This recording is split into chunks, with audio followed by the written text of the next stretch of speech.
Okay, let me call to order the Fox Canyon Groundwater Management Agency meeting for today, June 25th. If you'll please rise for the pledge. Dave, you want to lead us? Put your hand over your heart and say after me. I pledge allegiance to the flag of the United States of America and to the republic for which it stands, one nation, under God, indivisible, with liberty and justice for all. Okay, roll call. Chairman Walhart. Here. Director Craven. Here. Director Bennett. Here. Director Kelly. Here. Director Borchard. Here. Okay, agenda review. David.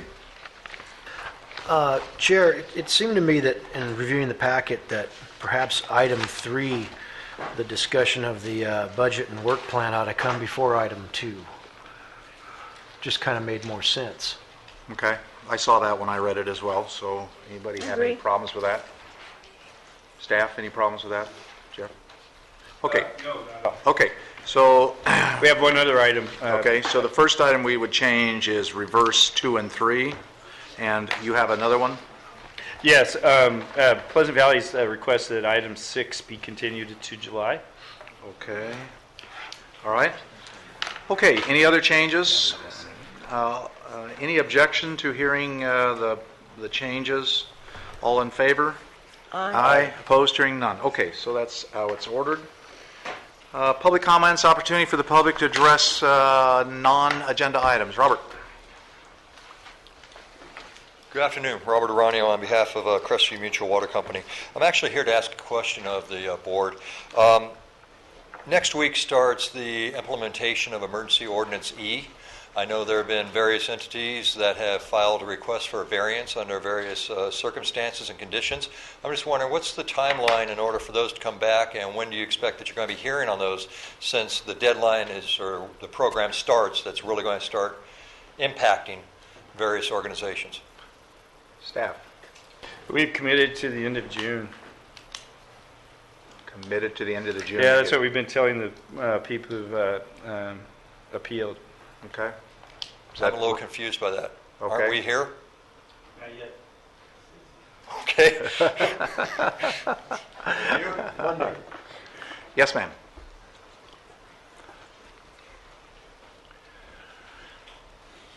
Good afternoon. I'm Dale Zarowski, representing the Farm Bureau, and I want to thank you for the opportunity to bring up the issue of water quality, because as we know, every water supply and water quality are very closely related. VCAG, which is the Ventura County Agricultural Irrigated Lands Group, sent out a survey recently to document best management practices for all irrigated lands in Ventura County. That's required under our conditional waiver, and we had a great response. It was an online survey. We had 66% of the irrigated acres turned in surveys, and we're going to be mailing it out again, and hopefully if we have any pumpers in the room that are irrigating their land and selling crops, they'll take the opportunity to get online. It's a 15-minute survey and document BMPs. The first category is irrigation management, which is very important, and hope everyone completes it. Thank you for the opportunity to talk. Great. Bye-bye. All right, thank you. Anybody else in the audience?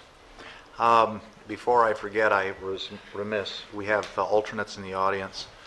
Neil is here, Andy is here, Robert is here, and David is here. So we have 4 alternates, if the record will show that. All right. Again, any other public comments? Board member comments? Anybody? All right. Let's go to consent items. Move the approval. A motion to approve. And a second. Okay. And that is a motion item. Roll call, please. Chairman Walhart. Yes. Director Craven. Yes. Director Bennett. Yes. Director Kelly. Yes. Director Borchard. Yes. Okay, we're going to move to item 3 first.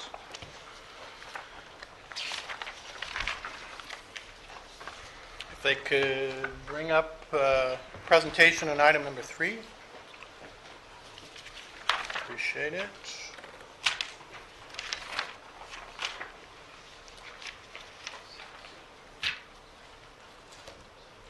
Good afternoon.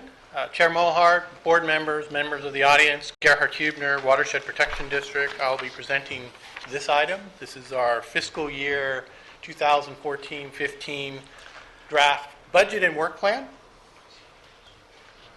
In today's presentation, I'll be providing you with the summary highlights of the fiscal year preliminary budget, which will have the cost estimates for the upcoming fiscal year and the work task, as well as some highlights of the annual work plan.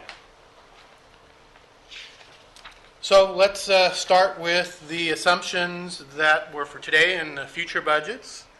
We have pump charge of $4 contained in this particular budget. As you noted, we have a companion item that's item number 2. Depending on what you do with that item subsequent to this one, that will change your revenue projections. What we have done so that you have the most flexibility today is we provided a spreadsheet that shows what the $4 per pump charge would be versus a $6 per acre foot pump charge. So sticking with the $4 per acre foot pump charge and using our 10-year extraction history, approximately 125,000 acre feet per year, that is what we've put in terms of a revenue projection. By comparison, and this is numbers that have just come out, 2013, we had 152,500 acre feet. We also projecting no more settlement monies. Those have now been expended, received and expended. And we also have projected out minimal surcharges in fiscal year 16, 17, and beyond. So again, to revisit the revenue projection, $4 an acre foot times 125,000 acre feet gives you $500,000. Our interest will remain essentially the same, $15,000, and we are putting an estimate for surcharges of approximately $500,000.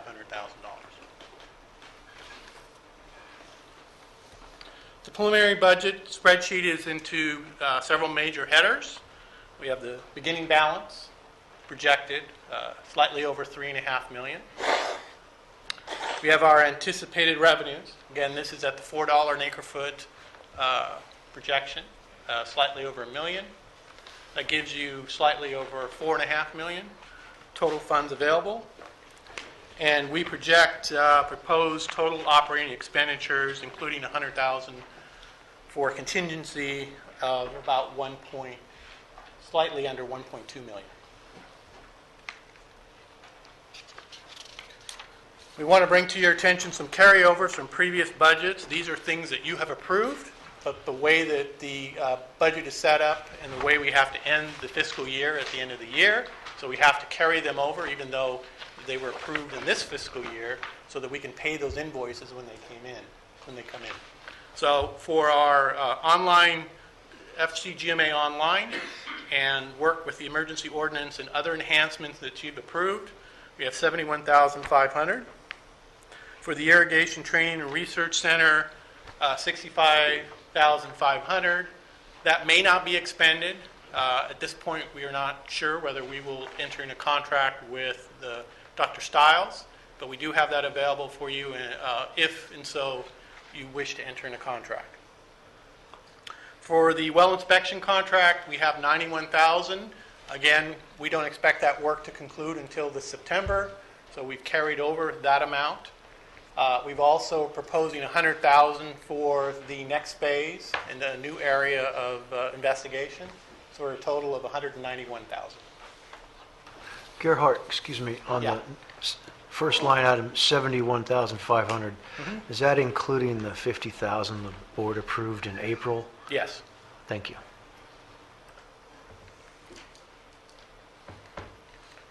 Some of the major fixed items in next year's proposed budget include $15,000 for the next phase of the file digitization effort, the indexing portion. As we mentioned, $71,500 already. That was for the database enhancements, our yearly maintenance fees, and emergency ordinance E implementation. I already mentioned the irrigation allowance program, our well inspection program. There will be a few decreased expenses, including the expired weather station contract. You'll now realize the full year of that expiring. We also have the groundwater update costs. Those are the modeling costs that we have compensated or contributed to United. And then unless a grant opportunity comes up, you won't have a match. That match has already been provided as part of our grant. We have placeholders, as we have in the past years, with consultant contracts, outside legal services, as well as contingency. Again, those won't be expended unless your board directs specific task items. Our work plan is organized similar to how we've done it in the past. We have our core tasks, which includes our administrative services, fiscal services. We have our records and database maintenance. We have our technical services, which are some of the studies and analysis that we do, as well as legal services. As in the past, we've also included several items that are sort of wish list, additional tasks. We have the agency flow and inspection program, as well as some of the long-term issues and tasks, and I've listed some of those out there for your benefit. Looking at this past year, we saw a little bit of decrease in our budget preparation and reporting. We weaned some efficiencies through the year. Basin-specific planning was not at the level of effort that we anticipated, and the GSAP program is winding down. Some of the increase in effort, as you know, we've had several water supply project reviews come before you, and some have come back for reevaluation. We had quite a bit of discussion about our graphical representation of data. We have, of course, our committee and board meeting preparation and participation. We've had several board meetings, special board meetings this year. Well permit and allocation requests continue to come in to staff, and we spend a fair amount of time on those. We have the Emergency Ordinance E development and implementation this past spring. Our online database, of course, to implement some of those requirements, and then the weather station and our irrigation allowance index program effort ramped up considerably this past year. Looking, again, now looking forward, a little bit of our crystal ball. Meter calibration, we anticipate that level of effort remaining the same. Basin-specific planning, similar. A little bit unknown in what happens with the LPUD process. So that could change, of course. We will have for the increase side of the ledger, we will have our biannual audit, which will require a little bit more effort internally. We have our emergency ordinance implementation, which of course Rick will go over in his item later for you today.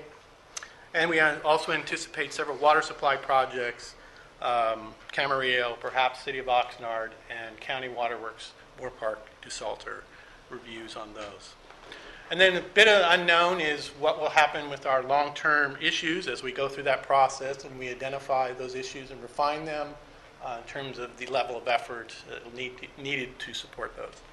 If I could, while you're on the slide, I'd just like to point out that while there's some unknowns, many unknowns with the long-term issues, there is a significant amount of work involved just in gathering all of the, going through this process. So I think that certainly fits under the category of it's going to need an increased staff expenditure.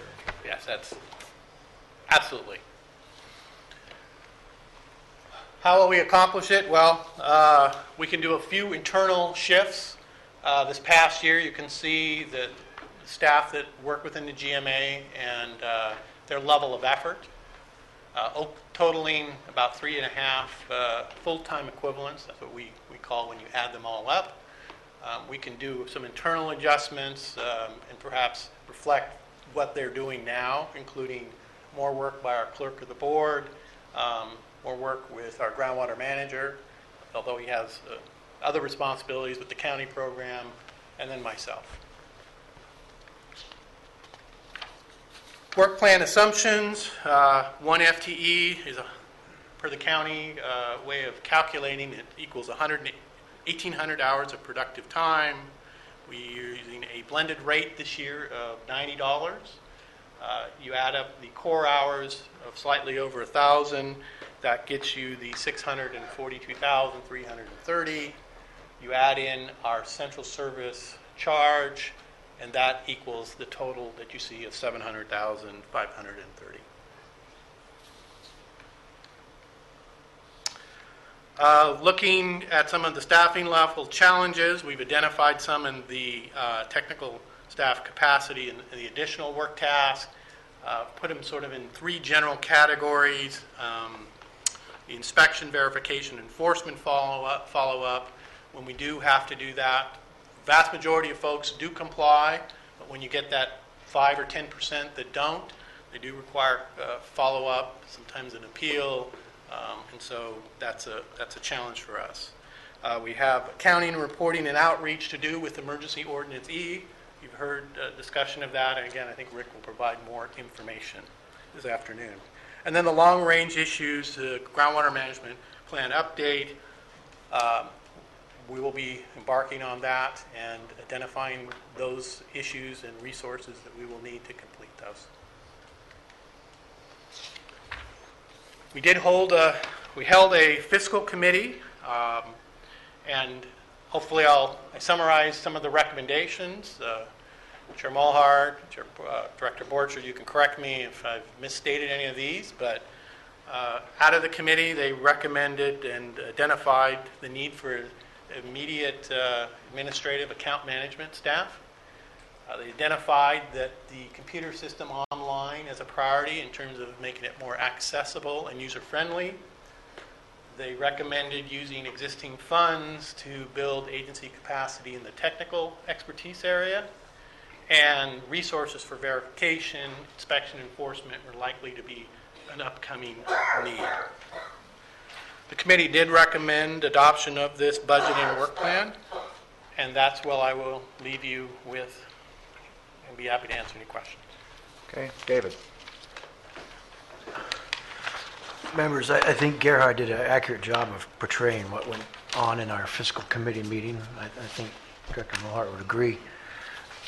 Just to reinforce, we did see a need for additional admin staff to assist and get the reporting figured out. And in addition, with the new IAI implementation, there certainly was going to be more just reporting work to be done and be brought in. So that is something that we actually requested last year, and due to various reasons, they were able to get it together now. And Mr. Hubner informed us that essentially they've made that change initially up front now. He feels like he's ready to go, and for now that he's in good shape at this point with that additional staff. So that's ready. We had quite a bit of discussion about the online reporting system and making sure that it works and, be operational and fully tested by August 1st. And with the idea that we'd like to encourage and maybe even require at some point everybody be reporting online to reduce the amount of staff time in fixing errors and just chasing down erroneous reports and figures. Chair Mulhart and I did have a disagreement about, in terms of our long-range funding, and it's just, I think, basically a disagreement on a point of view issue.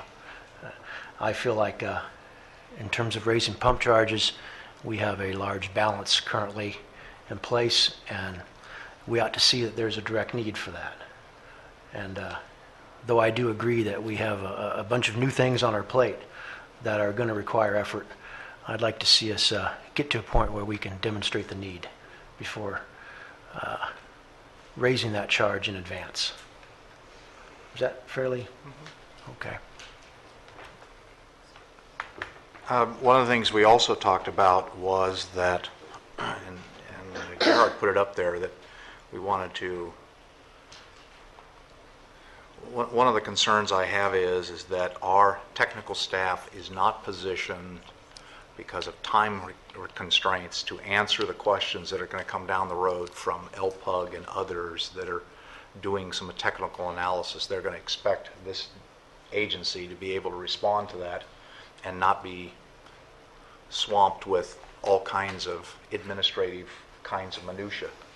And that's why we recommended that we bring a some staffing along on the administrative side, which is heavily leans towards record keeping and accuracy in that, and let our technical folks have the freedom or the time to deal with reports or the like that come before them, and they can respond to them in a timely manner, because I think the constituents that submit those reports are expecting answers and not just a brush over. So that's why you see it up there.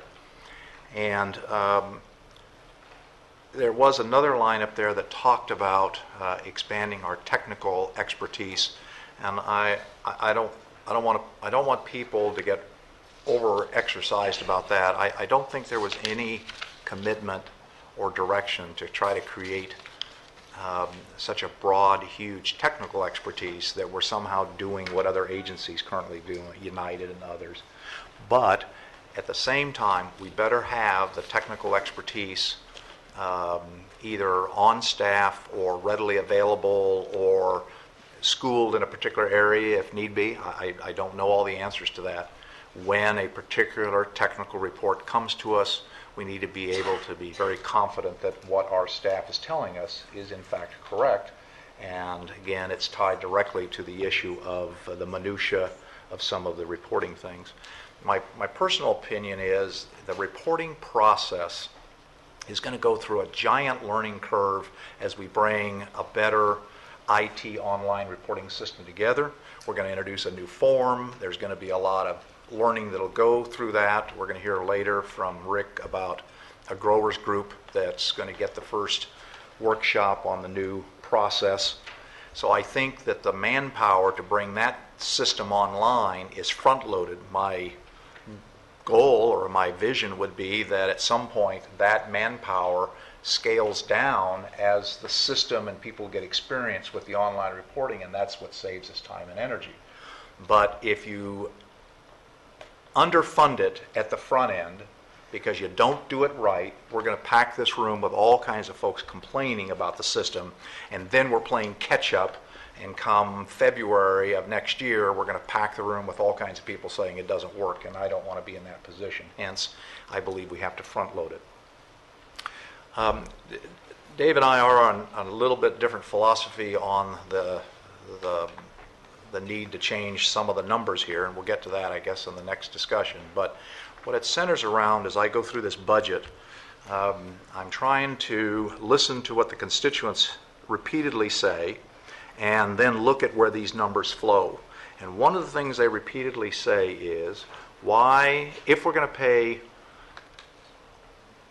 replacement charges or surcharges, like all that money should be used for new sources of water. The reality is that a good percentage of that money is being used to fund the kinds of things we're currently doing now. I believe philosophically that the district needs to have a funding mechanism that runs the district. If we do our job right, the surcharges should, in theory, go away. That's really what our intent was. Our intent was not to collect surcharges and then run on those numbers. Hence, when people say all you're doing is just collecting surcharges so you can run the district, what we really ought to be doing is run the district on a number that works for the district, the core of what we do, come up with some policies that help eliminate surcharges going forward, and then deal with replenishment fees specifically for the purpose of the replenishment fee. I've heard from numerous folks, don't use the replenishment fees for the bureaucracy, don't use the surcharges for the bureaucracy. The reality is, if you look through the budget, we are in fact using surcharges to help run sections of the district. And I think we need to move ourselves away from that. And I think one of the ways to do it is to begin increasing the pump charge so that we can leave the surcharge money where it is, and at some point in time make a decision to use that for grant funds or whatever. But the district is running on its own. So we'll have that discussion later. But that's philosophically, I think, where we're, right? Is that a fair statement? I think that's the discussion. That's an accurate assessment, yes. Okay. So right now, you've heard from Dave, who is the chair of the fiscal committee, that it's the fiscal committee's recommendation to accept the budget as planned with these items up there as you see it. Can I hear from any board members before I go to the audience, or you want to hear from the audience first? I just have a question for staff. So, given, and this is for all three staff members that we have here, given what you've identified as increased needs for next year, unknowns, do you believe you have the staff you need to get the anticipated job done for next year with this budget? We're recommending additional staff. You're recommending additional staff beyond this budget? Yes. Fine. Okay. And what is that budgeted amount? We had it, when we had developed the budget, we created a very conservative, and we wanted to come to the fiscal committee with options. We didn't want to come and say, we need 4 or 5 different staff. We came with very conservative assumptions with some of the challenges that we see in the next fiscal year. Let me clarify, if I may. The additional effort, we believe, will be consultants, which those contracts will come back to your board. For the moment, we feel we can run with this staffing. You can run with this staffing, you will need consultants, and is there budget, and is the funds we need, are the funds we need for those consultants in this budget, or are they? No, they're not. We haven't identified the scopes of work and so forth yet, and we'll be coming back later as we do that. So for example, one of the things that technical review of the Los Postos Users Group plan, for example, that's not in here yet. And if they get it in this year, we'll probably be coming back to see for budget adjustment in that regard. So for all of the regular staff issues, we have the proper staffing here for all of that. Yes. Outside of the consultants, which is to be determined what we're going to need. That's correct. All right. Okay. Did we? Let me, that's not quite my understanding, but maybe just in looking at the board packet, one of the items here was about the additional, the expansion of the well inspection program, new area, that's 100,000. I believe that's in here. Well, it's a separate issue. The reviewing basin-specific management plans, I thought that was something we wanted to do with staff in-house. Are you suggesting we contract that out now, or? We're going to need some help. I see. So maybe the answer is some is included, maybe some is not. That's correct. We had a discussion at the fiscal committee about bringing additional administrative folks on board. And is that discussion that we had, that we directed that we need to see that to do the things I just spoke about in terms of releasing the minutia away from our technical staff, is that included in that, or is that immediate additional staff in addition to what you've already indicated? Well, I wasn't at the fiscal committee, but my discussion with Gerhard and Tully had been that staff was presented to you. Yes. At the fiscal committee. Okay. So that's my understanding. There's been a difference of opinion as to how many people we need on an ongoing basis. And that one, internally the dust hasn't settled on that yet. Okay. This year will be more telling. Because I understood that there was an admin person brought in just recently, and Gerhard felt that he was lined up for that. Okay, all right. That is absolutely correct. But we don't have extra people standing around with extra capacity to do GMA work if it comes up right now. Okay, so if a huge workload or something that needs to be tackled that's outside of the staffing that we have right now, we either have to take people off some staffing issue, or we have to backstop them with some kind of outside help, and you'll bring that to us. That's correct. Okay? All right, is that fair enough? Anybody else have any questions before we go? Yeah. It's been my pleasure or displeasure, whichever your point of view might be, to a few times as we worked our way through the allocations and all, and then more recently some issues with regard to the inspection program, to find a necessity to sit with Rick and try to figure out some things on the computer. I deal with enterprise software every day.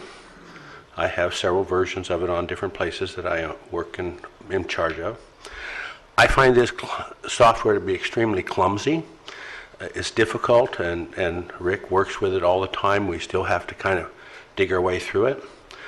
So I think there's a need for the thing to get smoothed up. It's not user-friendly to the extent that I would have expected it to be.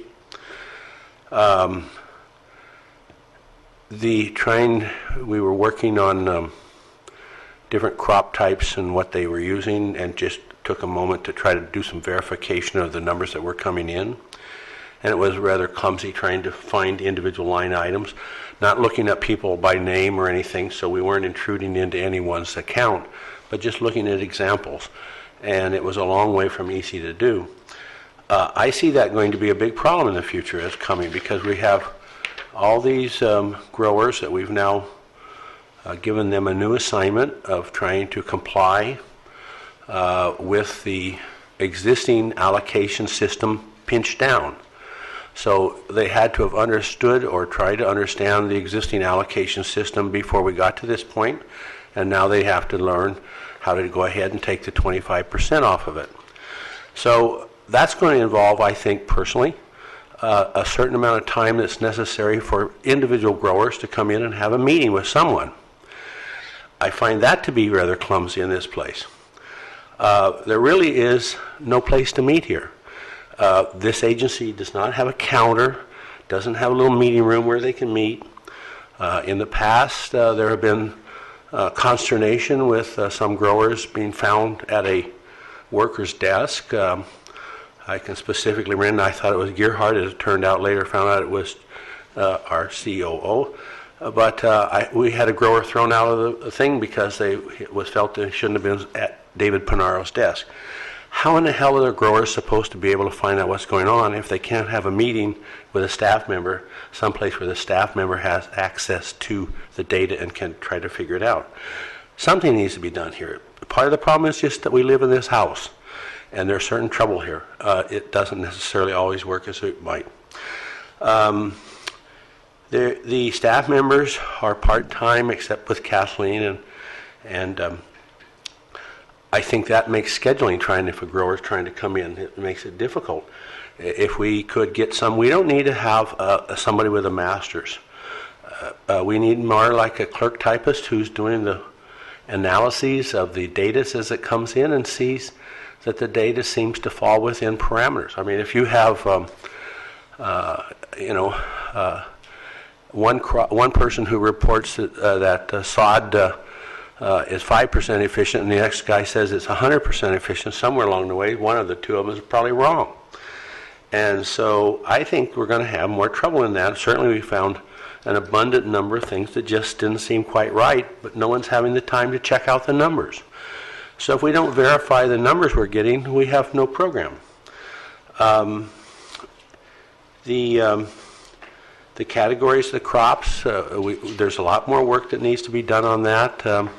One of the ones that Rick and I looked and found in our early, just trying to review crops, was somebody who had a sod farm on a hillside. Well, we find out, of course, that sod and pasture were being used because there was no category for pasture grass. So, here was a sod farm, but it was on a hillside being a pasture grass. There's some of those things we're going to have to figure out what it is. I myself have cover crops. Am I going to list those as a sod or not? What am I going to do? I did have, this weekend, I was with John Orr of Del Norte, and he volunteered somewhat you're talking about, of course, like our Citizens Committee volunteering to help. And John thought that the various pumpers who are accustomed to filling out their reports and all might come together and volunteer some of their office staff. Certainly Del Norte is prepared to do that. I haven't talked to anyone else since I met John, but he was very happy to see if we could volunteer some help.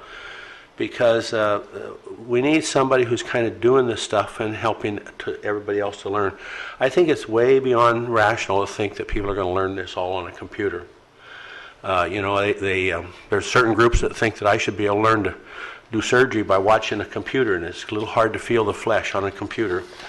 And it's a little bit hard, I think, to work these numbers all out on a computer. So I see a lot more personal touch needed in the coming days, and that's one of the reasons why when we come to the money and I raised the issue last month, so I'm guilty very much. I stand here fully agreeing to the fact that I'm the help start that problem, if somebody considers it a problem, that we maybe give consideration to raise our pump fee and pay for another person and have that person be readily available at a drop of a hat, not needing to look for some special room to visit with, and have it where they can have access to their computer, they can take a client, sit them down, pull up their account, go through it, and all the things that maybe to get it standardized. Because if we have people who don't quite know what they're doing turning their answers in, and we don't have a double verification process, we really have nothing that we can really pin our hats to. And so, let's see.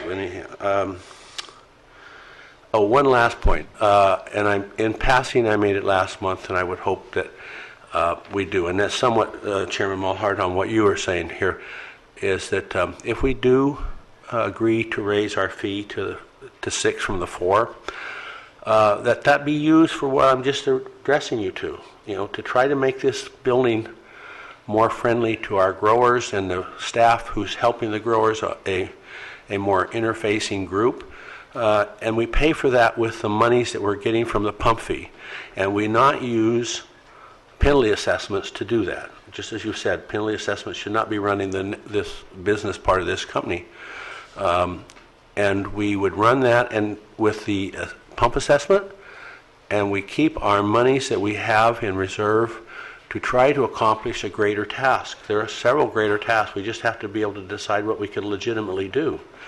And so I would rather we darn sure await a proper task that we can accomplish with enough skin in the game that we get it done, so some of this stuff moves forward better, because we've got a lot of people just paddling around in circles, dog paddling in circles, because they don't really know where to swim to. And so we need to get that solved, but we need to solve it partially by not spending our reserve money on everyday thing, but we need to do a lot more stuff on the everyday. Thank you. Okay. Anybody else before I go to the public? Okay, anybody in the public want to speak to this budget issue? Okay. All right, so let's we have a recommendation. We have brought an administrative, that individual has been brought on, or you've identified that individual, I assume, since the committee meeting, so we've met that goal. You've indicated that if there are unplanned tasks or tasks that we aren't staffed for, you're going to come back to us with some budget adjustments or funding adjustments as necessary, not rate adjustment, but budget adjustments. Okay. And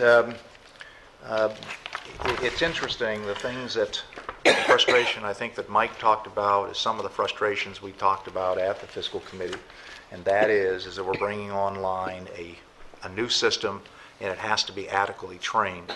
So it may be that this individual, the staffing requirement that helps deal with this administrative stuff, maybe one of the techniques is to have that individual with the proper equipment, and they could go to Zone, they could go to Del Norte, they could go to PV, they could go to Unite, they could go to different offices and train people, or at least a key person in that office to help them, because they know the growers, and so there's multiple points of contacts other than just coming into here. But if Maybe we that's- could have them billeted in such a way in this building so that if someone comes by and is trying to ask a question, it's more easily facilitated, because right now that's not easily done. At least in my experience, it's not easily done. Okay. All right. We have to, let me read through this. Okay, consider adoption of the fiscal year 2014-2015 annual work plan and budget. So that is a motion item. I need a motion to adopt the work budget and plan. So moved.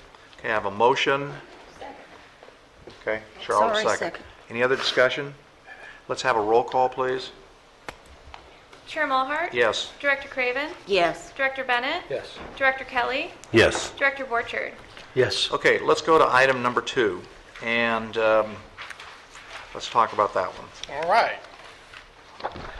Here we go with proposed resolution number 2014-2, a proposal to increase the extraction charges to $6 per acre foot. I'll just jump right into it. As you recall, back not too long ago, at your June 12th special study session, we were to consider various legislative changes. The board directed agency staff to bring back at your regular June meeting, that being today, to consider increasing the current groundwater extraction charge from $4 to $6 per acre foot for each acre foot of groundwater extracted per year. The agency's current $4 per acre foot was set back in 2005 in resolution number 2005-6.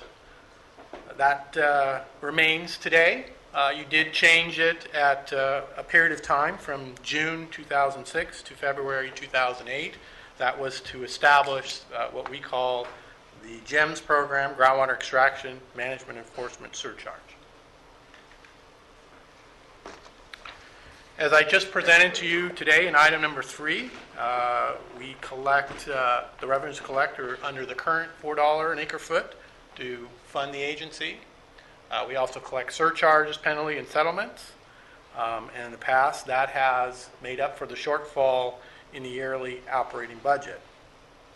As was mentioned earlier, surcharges, as we've mentioned several times, is established to provide a disincentive to overpumping of groundwater within the agency's boundaries. Currently, the vast majority of our surcharge revenue is collected from one agency operator.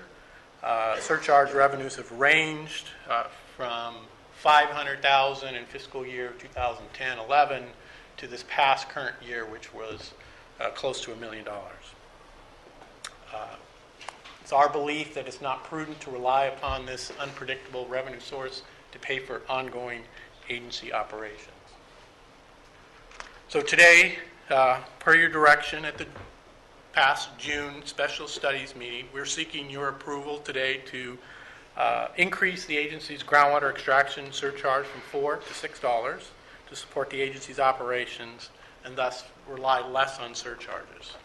We've also proposed that the effective date be July 1st to be effective and coincide with this new fiscal year. And with that, I'd be happy to answer any questions. Okay. Board members, I have questions? a comment, but no questions. Okay. Before we do the comments, let me hear from the folks in the audience.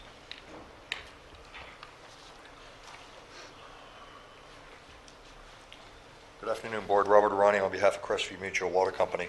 I was listening to Mr. Borchard and Mr. Kelly were both talking about, and you both have excellent points. And you actually present a little conundrum on what to do here. My thinking here is you have a pot of money that you've collected through surcharges, and you want to be able to use that in order to develop new resources or be able to give that out in grants. But you have a legislative problem here that your agency council is saying you can't do that. So in light of that, you have no choice but to spend it on what you're doing. And until you can either correct that problem or somehow restrict it so that you guarantee that that money is going to be used towards that, use it on your operations. You've got a big pot of money there, then you have a need for it. To go along and raise the rate now when you have, what, $2.5 million we're talking about that you're going to be carrying along here, just seems unnecessary because you can't get rid of the money you have now. Now, like I said, again, if you legislatively can change your enabling legislation, it allows you to do some supply side funding, that changes the game. And if you're so absolutely convinced that you're going to be able to get that, then I'd be willing to listen to you somehow restrict that, put it in place that you're going to take 1.5 million or X, I don't care what the number is, and set that aside for grant funding for projects that can come along and we can all compete for that pot of money. And then I'd be willing to go for, talk to you about $6. But just to go ahead right now when you can't get rid of the money that you already have, it seems like you're just piling on. Okay. Thank you. Thank you. Let me test the assumption. Is the assumption that we cannot use grant money, surcharge penalties for grants. Is that a true statement? Not according to, I directed to council. I asked that question at the last board meeting, you may recall, and I got an answer different than I'd expected. So I'd let Mr. Al? Boada. The money can be used to fund a grant program. It's just a matter of what those grants can be used for, and that relates back to the legislative prohibition on what activities the agency can engage in. So The that- grant, that- the grant money that we gave out to agencies, that money came essentially from those surcharges, didn't it? It did, and the agency currently can fund additional similar type grants, but those all qualified under the GC program as studies or investigations in support of projects being pursued by other agencies. But the discussion from our last meeting, as I understood it, was more focused on actual construction projects and developing works to increase supply. Okay, so the statement that you cannot get rid of the money is not necessarily a true statement. We can expend the money, as we've done in the past, for those projects that need some initial funding for study and feasibility and the like. What we can't spend the money for is brick and mortar and the acquisition of property or anything associated with the physical project itself. But the mechanism to determine whether or not that is in fact a worthy project, we've given grant money, and I think there's been 4 or 5 of those that we've done across the agency and helped move them along for Camarillo, for others, but we haven't spent money for physical facilities. Is that true? That's correct, so long as you don't run afoul of that prohibition on engaging in activities historically performed by And member that agencies. is why we retain you with the big bucks we do, to make sure we don't do that. You know that, don't you? Okay. Anybody else in the audience? Is that why we sent him to Hawaii, to think better? The clean air. Don't get us in trouble here. Yes, ma'am. Jeanette Lombardo, California Food and Agribusiness Advocates. I'm in support of the $6 fee. And looking at item 3, not to jump ahead, but basically it says, looking at the budget that we just approved, in order for this organization to operate, we need to have $10 to $12 an acre foot charge. And so even at the $6, we're still not going to be where we need to be. And in regards to the lump sum money, I don't know where Robert's getting 2.5. I'm looking at my copy of the budget, and I'm seeing the GEMS fund year to date is around 1. What is it? Yeah, it's a little over 1 million. 1 million. And so the question and this is sort of what Dave was talking about earlier, is, that money was set aside for legal litigation. And I think it needs to stay there. What we're doing, there's going to be a lot of more bumps down the road, and we may be facing that. And I hate for us to have litigation come in front of us and not have the resources to respond. Okay. Those funds aren't going anywhere. That's been already set aside. The $2.5 million is the $3.5 million in fund balance minus the anticipated expenses. Okay. So then go back to my same point. If we need 10 to 12 to run without any surcharges and we're having sticks, we're still in the deficit. So we'll still be depleting some of those funds. Why we try to legislatively, which is the next item, is trying to increase the maximum. It's a point that I fall on the opposite side of 2 of our members here. And I lean towards what Mr. Aranio said. I think we're dancing on the edge of what we can and can't do. We've been asked by members of the community about replenishment assessment fees, and that, in my mind, that's somewhat related.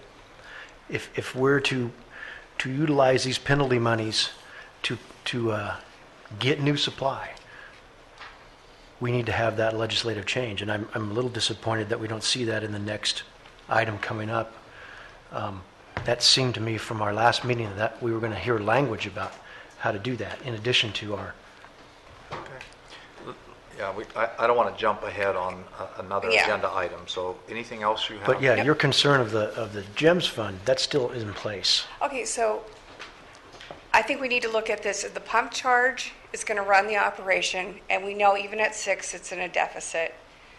The surcharges are going to be going, and this, which is part of the $2.5 million, is going to go towards studies, and the GEMS account is going to stay exactly where it's at. Is that what you're telling me? No. No, not exactly.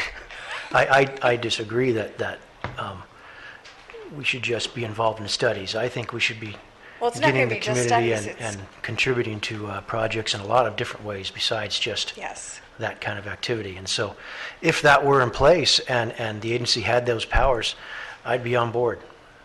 Okay. Thank you. Okay, anybody else in the audience? Hold on a second, Mike. Sir, for the record, I don't think we know who you are. You'll have to state your name. You guys are beating up on sod farmers again here today. Cover crop growers. I get hate mail that says sod farmers should go the way of tobacco farmers. At any rate, Jurgen Gramco, Southland Sod Farms. I agree with Director Borchard. I think there's sufficient money in the till, so to speak, and until you have the authorization to use that money for replenishment projects, there's no point in raising the administrative fee. And if the board is willing to make a commitment that the penalties that have been collected thus far and those that will be collected as we go forward go to replenishment projects, then I would be fully supportive of the $6 rise. But I mean, at this point, you're not out of money, and you can't build a project. So, and I have to say, I was really disappointed. Last meeting, we couldn't get off the ground on a replenishment project. We're still at a stalemate in coming to some kind of agreement around the Oxnard recycle plant, and yet we're going forward. Let's raise the replenishment fee. And Director Mulhart, you and I were at the meeting where we were trying to persuade, was he Senator McClintock at the time? But, his words were, just feeding the beast. The higher you raise the rates, the more the bureaucracy is going to spend, and the only way you can hold them in check is to keep the faucet turned off. And I don't know. I'm wondering whether there's some truth to that. I mean, there's money there, so until we have this comprehensive picture of penalties go to replenishment projects and pump charges go to administrative charges, I think it's premature. Okay, thank you. Anybody else? Anybody else? Okay, Mike. I just would say that I'm aware of a couple projects to which Jurgen actually is very much interested in that are probably a year and a half of planning away. If we could somehow facilitate that process by helping stimulate some planning to get done, so we shorten the clock time, because that's not being done. I don't really want to get specific because we haven't had a chance to discuss it all, but it seems to me that a lot of stuff is just sitting around waiting for someone else to move. And we need to do something if we're going to try to get anything done. And, if we wait until water is running just tight under the bridge at Satakoy, then the interest will decrease. We need to talk about it all the time, not just when there's a drought. And so we should be planning some of these things, and if it takes this group to help stimulate that, and if we can't actually buy the pipe, if we can help draw the plans, that would be a useful use. Okay. Okay. Talking about the specific request in the budget, I don't believe it's prudent for any government agency to to plan on funding ongoing operations with penalties, surcharges, and that kind of thing. I think you have to look at your income. And as was already stated, even if we raise it, we're not going to be getting enough to fund our ongoing operations, and we certainly aren't going to be getting enough to do anything extra. The more you dig into reserves, the less reserves you have. And at some point, when we have the legislation, change our enabling legislation, have new legislation passed, the money will be gone if we're using it on day-to-day things. So I support raising the rate. Okay. Steve? If you look at item 7, the list of issues that have been brought up that have to be tackled, and then if you see that we pumped 152,000 acre-feet of water out of the aquifer last year, which everybody would say is over our safe yield, but one of the issues this agency at this point in time, 20 years into it, doesn't even know for sure what its safe yield is. I think you can't make the case that we have the resources, and we've been spending the resources to appropriately manage this important resource that we have here in Ventura County. And if the issue of water is going to get more intense in Ventura County, we need the resources to be able to manage this, and we have things to do. So I am completely open to using reserves for everything from supply projects to something special that allows us to do a better job of getting on top of the demand side of it also. You can't look at 152,000 acre-feet being pumped and say we don't have to also address issues on the demand side. So I'm completely in agreement with two things I heard from Dr. Kelly. I mean, Dr. Kelly said we should use ongoing money, and this is the way we say it at the county level. Ongoing money should fund ongoing expenses. One-time money should not be used to fund ongoing expenses. And I don't know what a proper project is, but those are the exact words that Dr. Kelly used. We should use the reserves for proper task.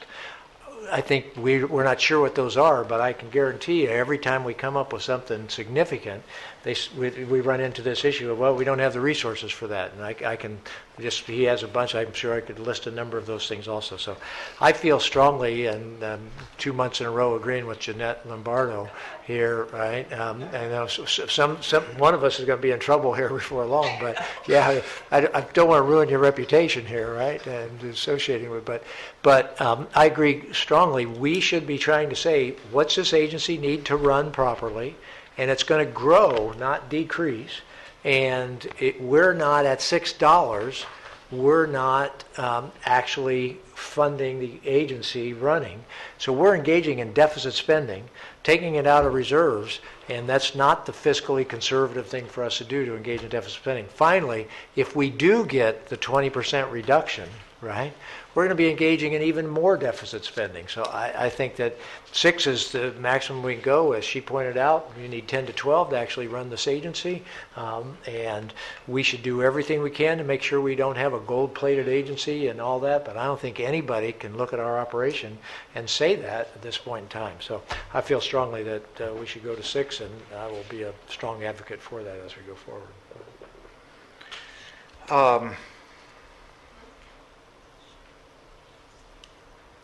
I think that one of the keys to getting us where we all want to be, and I think we all want to be in a safe yield. We want to have a sustainable system. We want the agency to pay its own way. One of the problems I see is that the way we're running the agency is by keeping it at 4 and not getting up to where it is. What we're doing is we're decreasing that pile of money over there that if you just left it alone would in fact increase. And I think that it's important for us to change our legislative authority to put that money to the proper use. That's a legislative process, and I don't know what the timeline is for that, but I believe that's where we're going, and that's what we ought to do. I also believe that the bulk of that money comes from a very finite grower segment. And what we're doing is we're living on the back of a funding source that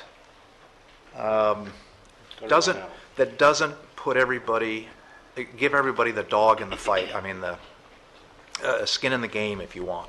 People have to have some knowledge that they're going to pay for this agency going forward. I think we've heard from growers that we need a replenishment fee, and everybody needs to contribute to that replenishment fee. I believe that's a true statement because everybody has some impact on what everybody else uses, and therefore they have to fund collectively that problem. I believe that we need to work ourselves to a point in time where we, as I said earlier, we have essentially three piles. A pile of money to run the agency, the operation. A pile of money that is replenishment to build the projects. I would like to see over time that the surcharges disappear or minimize. That was the intent when we put the surcharge in place, was never to run this agency, and in fact we have done that, and it needs to be undone. I don't think you can undo it in one big swoop. I don't think you can line up all the ducks in one big row. It is a process going forward. I've heard from Jurgen and from Robert that if we gave them a guarantee you guys know reality-wise, we can't give you that guarantee. You have to listen to what is being said, and it's a public process. We've heard from council that we in fact can use those funds for something other than running our day-to-day business, and that is in the form of grants. Camarillo has benefited from that. Kiegas has benefited from that. Others, I think we did 5 basic grants, and if those grants help kickstart projects or allow people to come up with ideas and we can fund that process to get it going, those may turn out to be projects that are valuable down the road. And right now, the track record of bringing a project on board is anywhere from 5 to 15 years, but it has to be primed at some point along the way. I think the surcharges are perfect funds for that. So I support going to $6. I think we need to be there. My fear is that, yes, there's a quote-unquote a pile of money there, but unless we reserve that money for the kinds of things folks want, it will take us time to put that kind of box around it. This is part of a process. So I would support going to $6. I would support us continuing to have the discussions at the legislative level of changing our use of our funds. We had that discussion at the special board meeting and couldn't come to a resolution on that. I'm disappointed, as David is, that we don't have something, and maybe we can include something today. I don't know if we have enough wiggle room in the agenda to do that.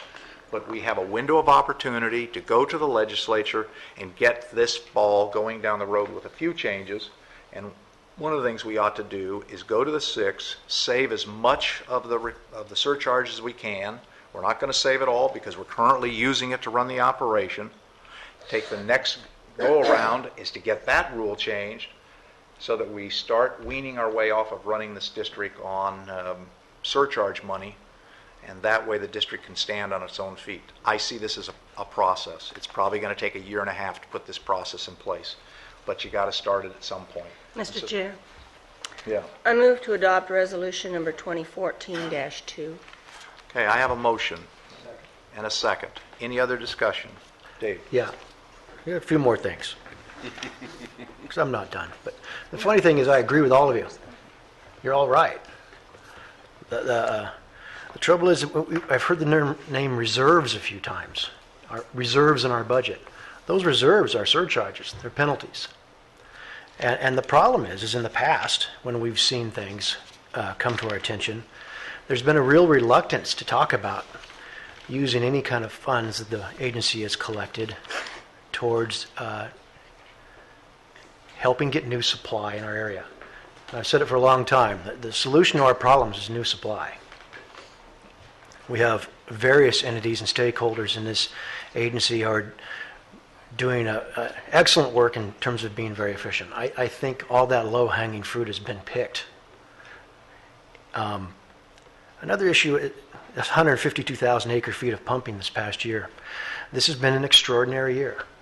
It's not an example of how we run the operation or of how we're failing. It's in my mind, evidence of the extreme drought we're in, and I think we all ought to take it to heart that it incentivizes us to get new supply. It's very likely surcharges in this agency will increase, not decrease, as we've been told. I think that some of the crops, regardless of whether they've got the message or not, or some of the growers, are going to exceed their new allocations. And we're going to have a big slug of surcharges come in. And that's a reality. And in my mind, the surcharges and penalties, those ought to be replenishment fees first. They ought to go back into bringing in new supply. And so even the discussion of replenishment fees really is predicated on the idea that this board commit to the idea that surcharges and penalties are going to be used to improve our problems, get new supply, have storage, all of these issues. We haven't seen that vocalized very clearly in the past few years. So I am on board with the idea and the concept of living on the pump charges. The trouble is I think we have a very fine line on terms of what we can grant money for, and we've seen it takes a very long time to even get the money out. And then there's costs and time in terms of managing those grants, reviewing the reports, having updates, blah, blah, blah. So if the intent of the board is to get those surcharges out, then let's balance the budget, as you say, raise the pump charges, and whatever amount of the so-called reserves are left after balancing the budget, let's put them back in the community right away. That's all I have to say. Okay. We have a motion, a second. Any other discussion? Roll call, please.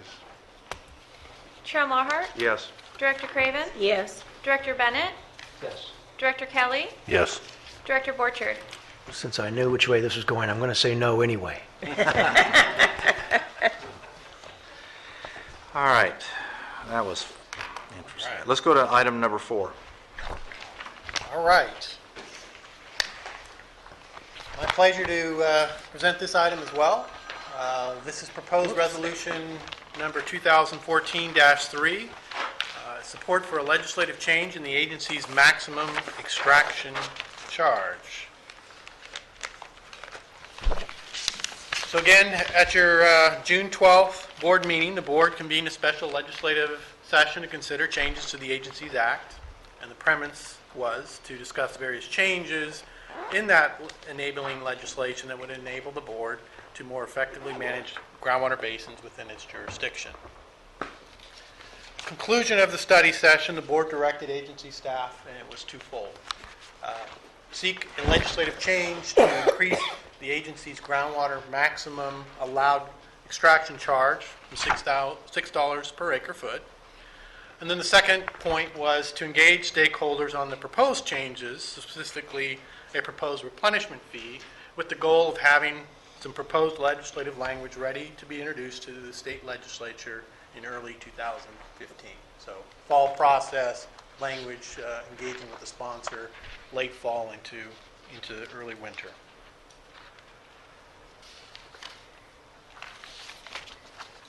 To accommodate the first, agency staff prepared proposed resolution 2014-3. This resolution would authorize the executive officer to take actions necessary to change Chapter 121-1007 to allow groundwater extraction charges to range up to a maximum of $25 per acre foot per year. This value, so you recall, was suggested by one board member as an appropriate maximum. Note, however, and this is important, that even with this legislative change, just like you did with the previous item, any annual or actual extraction charge would be set within the allowable range by resolution by your board.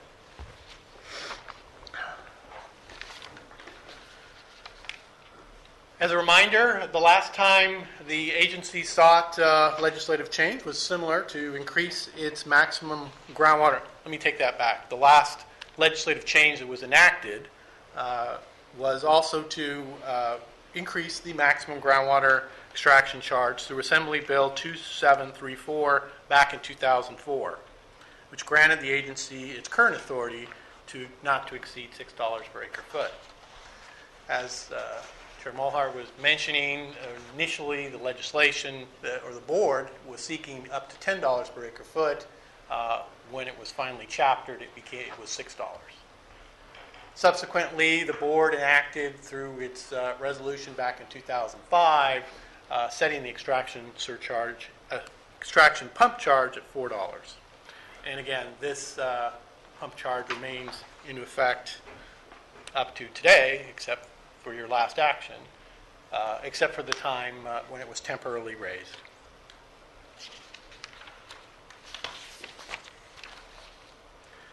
So as we talked about in the item number 3 in the current budget and its relationship, we have $4, which is, as we pointed out, insufficient to fund the agency's basic operating expenses.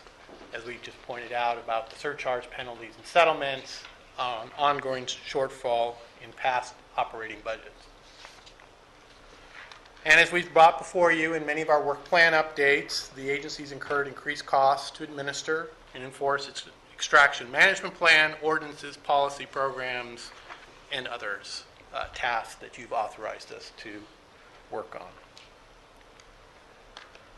And as you look forward to the future, and we look to manage our groundwater better, we have increased needs for reporting, enforcement, groundwater management planning, specific planning, updates and reviews, data collection, record keeping, training, and outreach. And we highlighted some of those in the budget work plan that already was presented to you.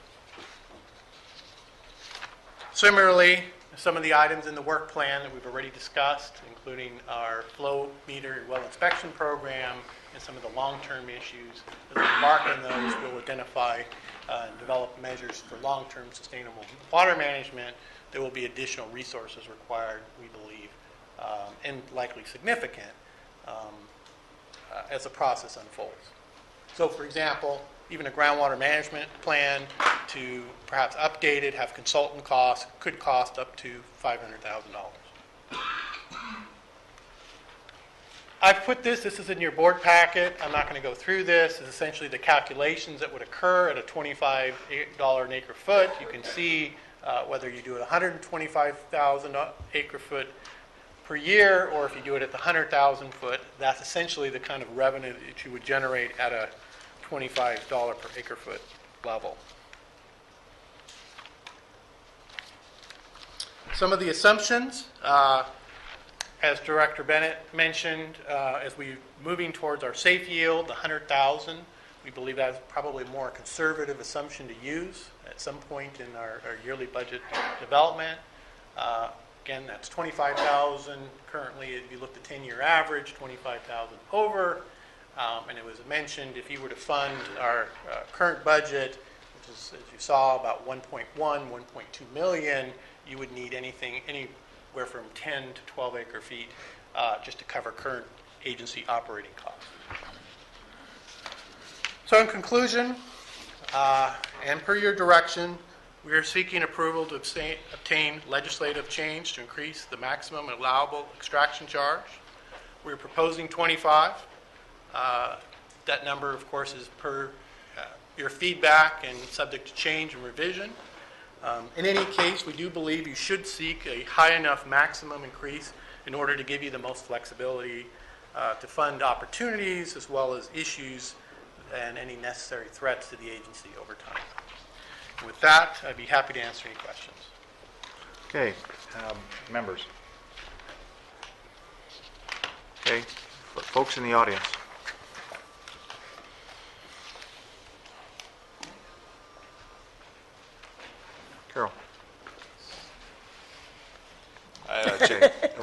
Jason, I just, for sake of, she actually got up out of her chair before you did, so let me do it in reverse, thank you. Carol Schoen, Zone Mutual He's too Water. quick because he's right up front, he didn't see you. He didn't see me. I was hoping to see the legislative change go along with this, because I think that's what we were all talking about. We're looking for the ability to use additional funding for projects. So they need to go hand in hand, and I didn't see that part of it. So While you raise that yeah. question, let me ask, Al, what leeway do we have with the way this is written to incorporate that into, is that something we can do now, or is it something we might be able to add? And I don't see Sue here from the county, so I don't know what the timing is. Jeff may know better than Excuse me, your board had determined the last time that we didn't have the time this year. So what we're working on is something for 2015, that legislative session. The supervisor knows much more about how that process works than I do, Steve, you wanna- but I have some limited knowledge. We clearly didn't have agreement in the room last month, and it's the kind of agreement you have to have if you want to have. And there are all kinds of questions about, should you change Fox Canyon altogether? Once you enter into the issue of changing the mission of Fox Canyon, which is what you would be doing. Right now, the mission of Fox Canyon is one. If you'd be changing that mission, then all these other issues were raised. And if you don't have complete agreement when you walk into Sacramento, you're just not going to be successful in terms of that. So, If you remember, my point was, do we come in with the request of the week? I mean, how often do we come with a different thing? And I also had thought this was going to come as a package, not just piecemeal. Why do we have time to send this up but not the whole thing would be my question. And so I think we shouldn't do this until we're ready to do the whole thing. Well, the reality is that we broke, instead of having a broad base, we narrowed it down in scope to one item where I think we could get some consensus, and that's what we're doing today. And then I think staff understands that for the next legislative session, that buys us the time to have that broad discussion that kind of came out of the last meeting that I think Steve's referring to. I think, from my standpoint, I think it's intuitively obvious we have to change some of the legislative authority of the district to allow us to do the things we know that have to be done on the supply side. But to try to race it in when we're in fact riding on the back of a current bill that's kind of dormant, and my limited experience with Sacramento is they don't like surprises at the 11th hour. It will never get anywhere, and we need to narrow the scope down, and I think that's what we're trying to do today, is narrow the scope down. Sacramento loves surprises at the last hour, but they have to be their surprises. Yeah, so send us the same way. So that to me is the answer, and that is what staff recalls as the length of discussion from the last meeting. So, Chair, I hate to be contrary, but I recall something different. I recall giving instruction that we were going to see a resolution of this maximum extraction charge, and also language about allowing this agency to be looking at supply side projects. So that was my first question when I saw the package. What happened? The language that we suggested to you came out of AB 3030 the last time. With that was the language that would be added to the act, and we were going to remove the prohibition language that's in the current act. That was the combination. My recollection was your board wanted us to go work with stakeholders on tweaking the stuff that came from AB 3030, because there were clearly things that didn't apply to the GMA. AB 3030 and the proposed legislation that's out there borrowed heavily from existing legislation, and so they picked up part and parcel of that, the water reclamation, or the water reclamation district. And there were just some, like the way boards were set up and committees were set up, that didn't apply. So your board said, go figure that out, and that's going to take some time.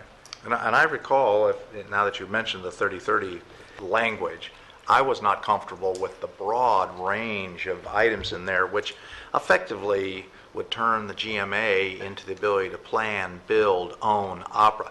I don't want to go down that road. And that whole issue triggers a whole bunch of issues about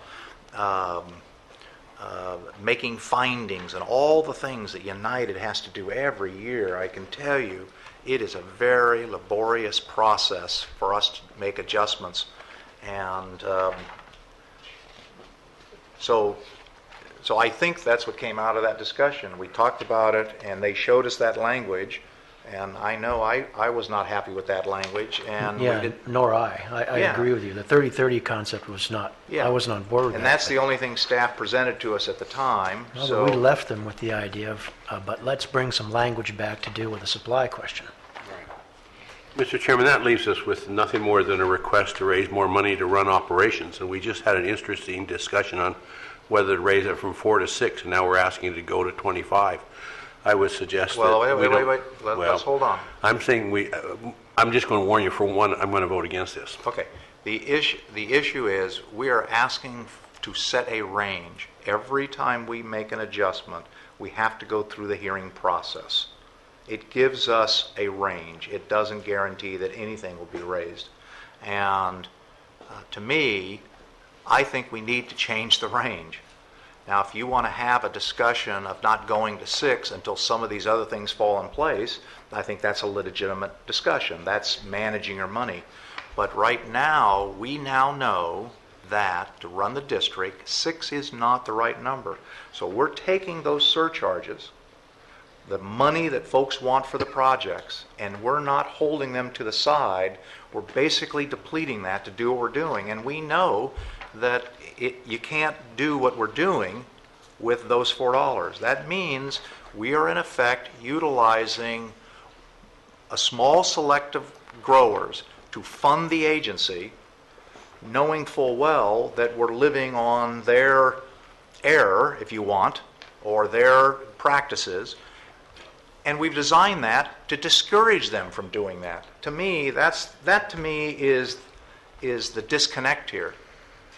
I want to see the surcharges disappear. That was the intent when they were brought on board. That was the intent when we created them, when we moved from $200 an acre foot some 20 plus years ago, and we've revved it up to match what, and then we passed an ordinance that said we would match it what Kiegas uses as a replacement fee. That's where it is right now. And we know that Kiegas is going to go up, and in reality, we're going to have to go up as well. Our intent is to get rid of surcharges. Our intent is to get rid of folks that are overusing their allocation because they can fund that number. That's a disincentive. We recognize, however, that there are legitimate projects out there, and we're going to come up with a replacement fee. We need authority to do that. We need an authority to use the replacement fees. That will come in time. We need authority to replace that surcharge with money to run the district. Right now, we're capped at 6. 6 doesn't get us there, which means we're in this, in my opinion, this convoluted issue where we're using penalty monies to run the district. The setting a $25 range is in fact what the Ojai Groundwater Management Agency does up in their area. It's not out of the ballpark. It's actually a relatively simple number. To get to that number requires this board to hear from the public on these issues. And I think if that point in time you say, look, we haven't done anything about the supply side equation, we haven't done anything about the legislative time, we haven't done any of those. So the day it comes that you want to lock those in place, you need to have the ability to offset that money somewhere, and that has to come from pump charges. And so I see this as a process of lining up your ducks in sequence, but it does not waive this board's responsibility and requirement to have a discussion with the public and public input on what the number needs to be. So I would disagree with you. I think your intent is right, but I think the process is wrong. We need the authority to get to 25. We won't exercise that authority until we agree to it. We won't agree to it until we have some authority that tells us what we can do with these monies. All of these things all have to fall in place, but they can't, my experience is they don't fall in place in one big motion. Yes, ma'am. Well, if you look at it, it's been 9 years really since we raised something, with the exception of, what, an 18-month period or something. So if we got the authority to go up to 25, I don't believe we'd be jumping up to 25 right away. I think this is part of, I agree with what you've said, this is part of what we need. I do believe that we need to get moving on other legislation that we want to change our enabling legislation. We need to go in, whether it's one bill or two bills, we need to go in at the same time. We need to talk to the two people, one of whom will be our assembly person. We need to talk to, and early on, before they're elected, convince both of them we need these changes. We need to talk to our senator.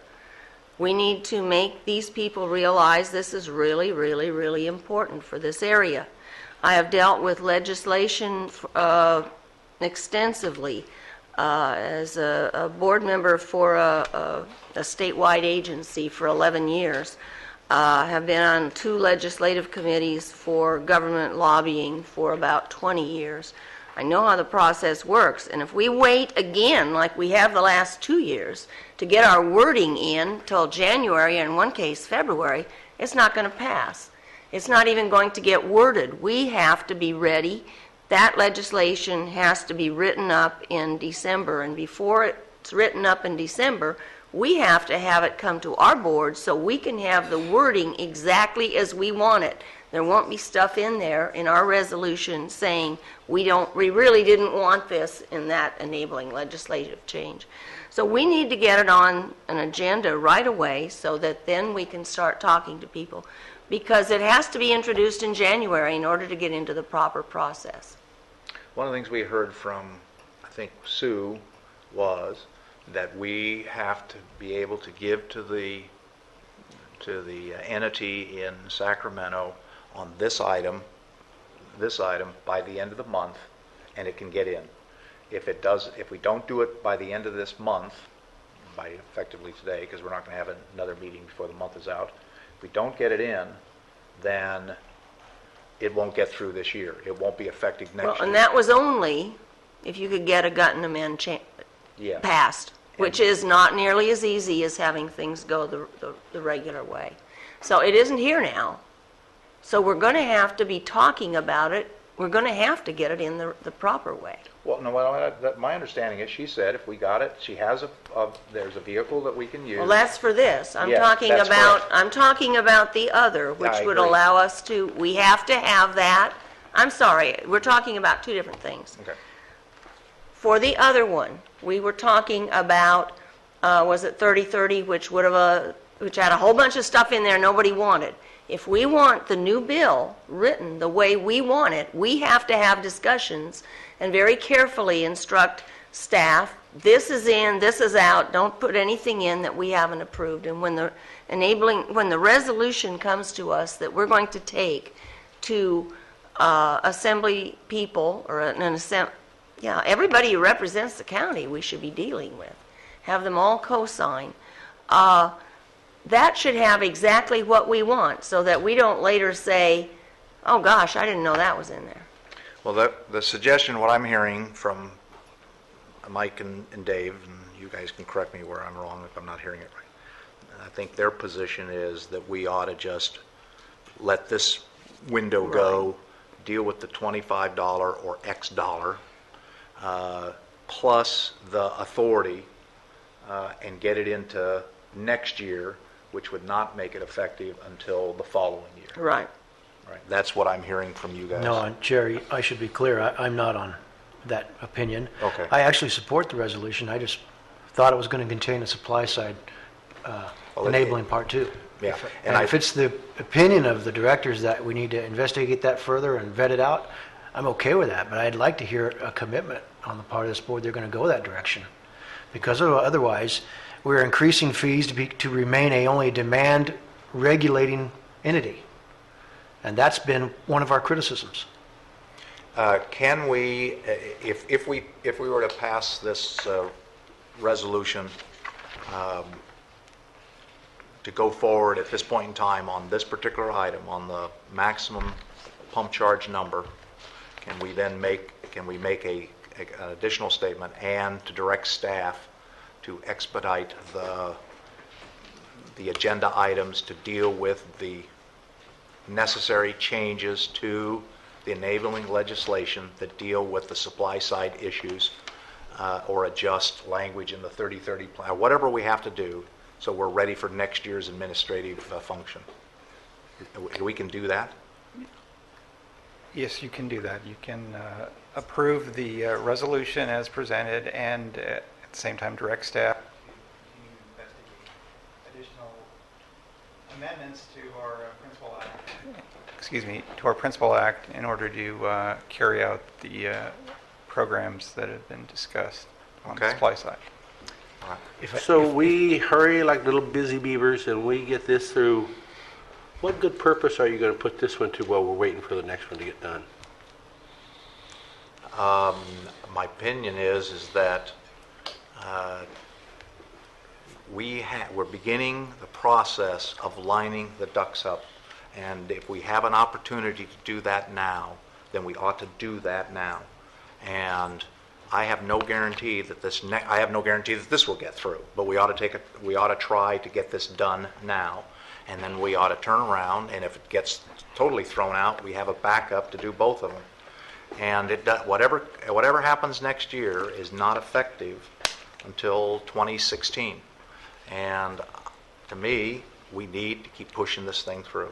So I would support doing this process now. I would support doing the direction to staff now as the way to keep this sequence going. Chairman Mulhart, if I could, I'd just like to address both Dr. Kelly and Dr. Borchard's comments.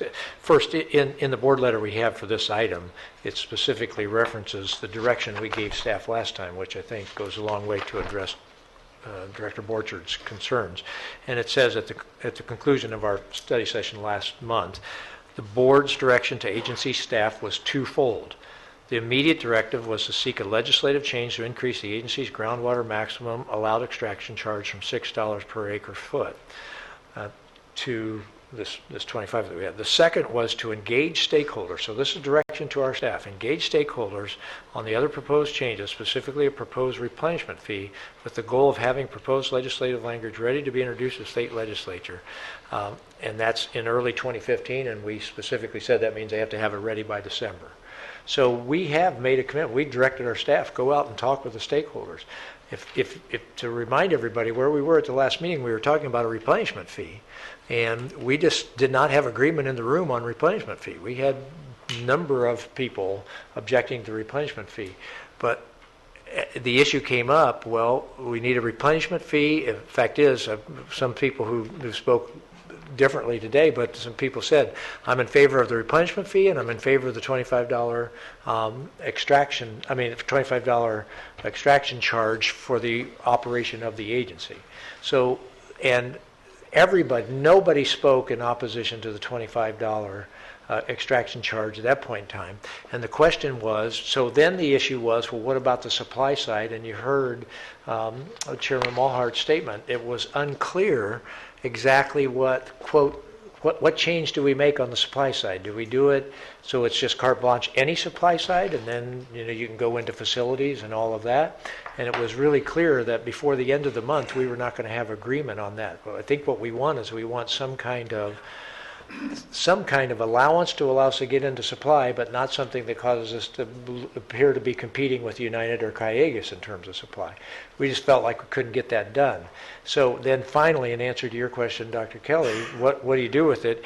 If, as we're still trying to get the supply thing through, we feel like we need to go to, as we talked about the end deficit funding of this agency, we need to go to $7 or $8, you could do that. I don't think anybody thinks that we should go beyond whatever we need to just absolutely run the agency.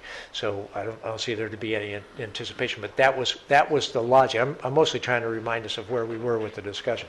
So the logic was, let's get this, because there was a recognition at the time, not necessarily that everybody agrees today, that $6 wasn't going to be adequate so that we weren't engaged in deficit spending. That's how I remember it, and so I'd certainly be supporting this, but this won't make it if it's not, if it's viewed as something that, has a tremendous amount of controversy. I just don't see us generating the momentum next year to raise our from 6 to 10 or something. Well, that's a debate we'd have to have, if that happened. And I'm not going to agree with your memory. You and my memory are different. We had very specific instructions at the very end of our discussion about what we wanted staff to do, and it doesn't matter really in the end game. It's okay. I'll concede. We have a record of the meeting, so we should. That's check okay. that out. I don't care about that. All right. But what's more important is I still have yet to hear from you that you're committed to this agency pursuing a change in its legislation to change its direction to going after supply side projects. I made the recommendation. I made the second half of the motion Okay. last time, directing our staff to engage the stakeholders in a proposed replenishment fee. A proposed replenishment fee is specifically for supply. So Well, they're I don't really think kind I of could two be any different more- things. I didn't think I could be any more clear than that. Well, they're kind of two different concepts, but just a general concept of this agency moving from being strictly a demand regulator to a dual demand and supply side helper, I think is a key change in the direction of this agency. And it's not one that I've heard. In In other words, just being purely a regulator and regulating what people are pumping and charging fees and penalties, if we're also taking those fees and penalties and proactively putting them back into the community, that's a new change for the agency. And I've heard it from some of the directors, I'm but not stunned to all. hear you say that. If I made the motion saying, direct staff to let's try to see if we can get community support for a replenishment fee, that is specifically that. If when we had somebody come up and speak against the replenishment fee last time, I spoke about the great value of this aid to this agency of having us be committed to both sides of this equation, that we could get more cooperation on the demand side. My exact language, we could get more cooperation on the demand side if we were also committed to trying to help on the supply side. The question is, how do you help on the supply side? And the devil's in the details, and we don't have agreement on that. That's exactly where that came from at that point in time. Okay. I Now, just heard it. does that So mean, thanks. I want to be real clear while we're on this, does that mean I want every dollar that is currently in the quote penalty going for supply? If there may be some of those dollars that go for some other appropriate project, as Dr. Kelly. So I don't want to limit it to that, but I'm not opposed to that. And I just find that interesting to ask any one of us after everything that I've said in terms of that. So. No, I agree with you too. And right. we can't limit ourselves in that way, but I'm glad I heard you say that. All right. Did you want to speak, or you? Okay, please. Jason Weiner on behalf of Wish Toyo's Water Initiative. Real quick, so we support the legislative change in the agency's maximum extraction charge to $25 per acre feet. What we've heard today, and it was evident, is in the last 20 years, this agency hasn't even had the funds available to operate properly. You haven't been able to calculate the safe yield. It seems like you'd need $500,000 more to redo the groundwater management plan. So we have to support this, and I think it's important that this is, adopted today. If we could go back one slide too, there's one thing that caught our eye during the presentation. It seems that, if the agency is budgeting to have a certain amount of funds to spend to manage the groundwater basin properly, to base the revenue projections on overdraft at 125 acre feet, 125,000 acre feet per year doesn't seem, necessarily that responsible. We don't know what, again, this agency doesn't know what the safe yield is, but it's assumed maybe it's around 100,000 acre feet per year. But as we've commented, we feel that needs to be studied, and also it needs to account for how much water should remain in stream. So, it'd be nice to see some projections of how much revenue this will generate at 80,000 acre feet per year too, just in terms of making sure this agency has enough to function and to solve our problems here. Okay, thank you. Yes, ma'am.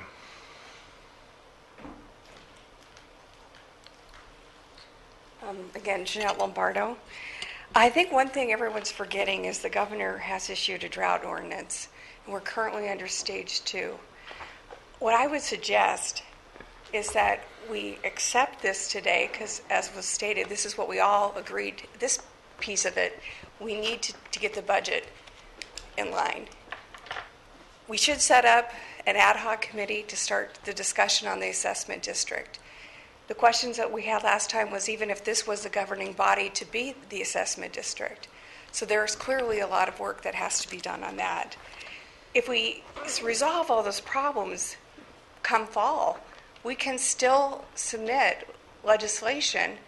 I wish Sue was here to verify this, but it is my understanding we could still submit legislation under the California state drought declaration and have it in effect in 2015. Now, I don't think it's going to happen by fall.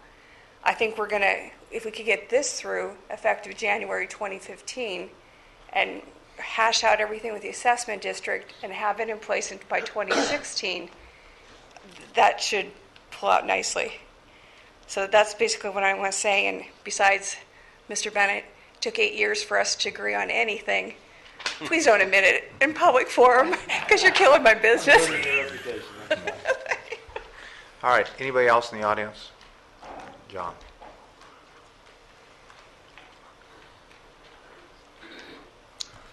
Good afternoon. I'm John Grether from Grether Farming Company, a grower in the Somas area. It seems as if you have much more experience as to the legislative process, but I'm glad that slide was put back up because it says that the agency needs $10 to $12 per acre foot for its operating costs, and that's your sole authority at the present time. It would seem that until you have the legislative authority to spend money for replenishment type projects, it wouldn't be appropriate to collect money in anticipation of that. So I would urge you to consider a lower figure that's appropriate with the actual operating budget, excuse me, the actual operating budget that you talked under the former topic, rather than to double it to the $25. Okay, thank you. All right, anybody else? Yes, sir. Sorry, we were actually referring to the slide where there was budget, estimated revenue projections based on the 100,000 acre feet and the 125. So we would encourage, looking at that slide as well when trying to project how much the agency actually needs. And if the agency may only be able to pump, may only be able to allow pumping that less than 100,000 feet, we'd encourage that there at least be enough revenue to allow that with a lower acre foot, total acre foot pump per year. So if you guys can go back one slide real quick, I just want to make sure that it's clear which slide we were referring to, even though that contains similar information. I think it's, yeah, exactly. Thanks. Okay, all righty, very good. Anybody else? All right, we've had a discussion. We can have more discussion, or we can have a motion. I move to approve Resolution 2014-3. Okay, and a second? Second. Motion is second. Any other discussion? Okay, a roll call, please. Chair Mulhart? Yes. Director Craven? Yes. Director Bennett? Yes. Director Kelly? No. Director Borchert? Yes. Okay, all righty, very good. Now we're going to move on to, okay, let's item number 5.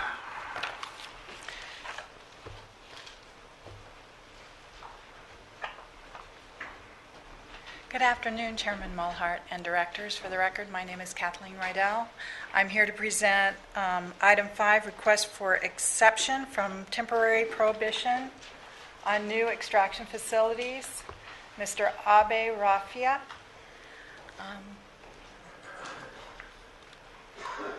We're here today because this is a public hearing on a proposed well application. It's in the expansion area, and it comes before your board because of Emergency Ordinance E.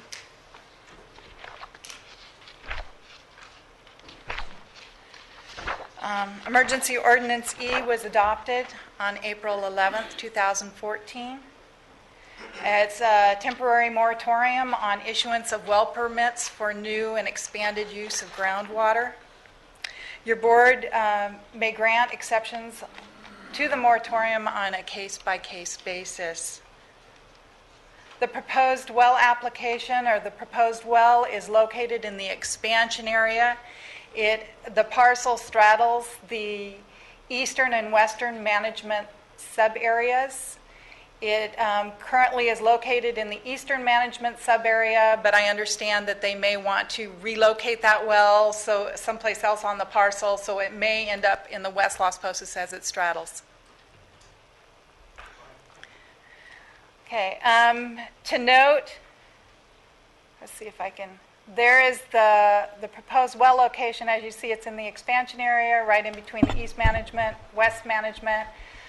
This is Balcom Canyon Road, and site drainage is to the southeast and then proceeds northward to the Santa Clara River. So Santa Clara River north of the agency.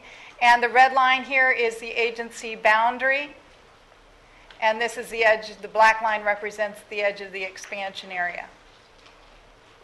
The parcel is outlined in pink, and it is 142 acres. This is a 2012 aerial photograph. You can see that the parcel is currently undeveloped. So the proposal, as stated, is in the expansion area, undeveloped parcel. It is to provide domestic water supply for 4 persons in a single-family residence. It is estimated by the applicant that the total extractions will be on the order of 2 acre-feet per year. Per emergency ordinance E, applications must conform to the requirements of section 5.2.2.3 and approval only if the board makes the findings set forth in section 5.2.2.4.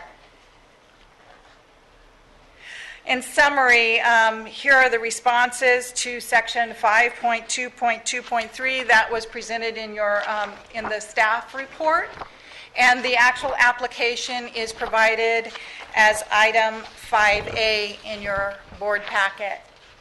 So in summary, the location of the proposed well was indicated on maps provided by the applicant. The groundwater is to be used for domestic single-family residents. No acreage is to be irrigated per the application. The average annual groundwater extractions are 2 acre-feet, and no source of historical allocation is to supply the proposed water use has been identified. An analysis was provided. As the well straddles both the eastern and western management subareas, I have provided the east and west Las Posas 2012 reported extractions. As you can see, in comparison, 2 acre-feet per year to the total extractions reported for 2012, it is basically 1/100% of those extractions, the proposed increase. So per section 5.2.2.4, the board may approve the proposed use and in a public hearing.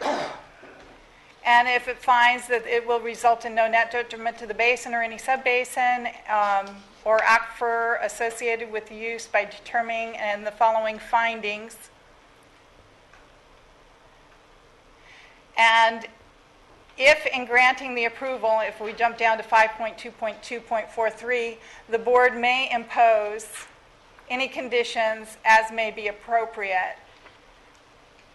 Agency staff is recommending the following. Should you approve this well application, agency staff is proposing the following well conditions, permit conditions: that the groundwater well be registered with the Fox Canyon Groundwater Management Agency.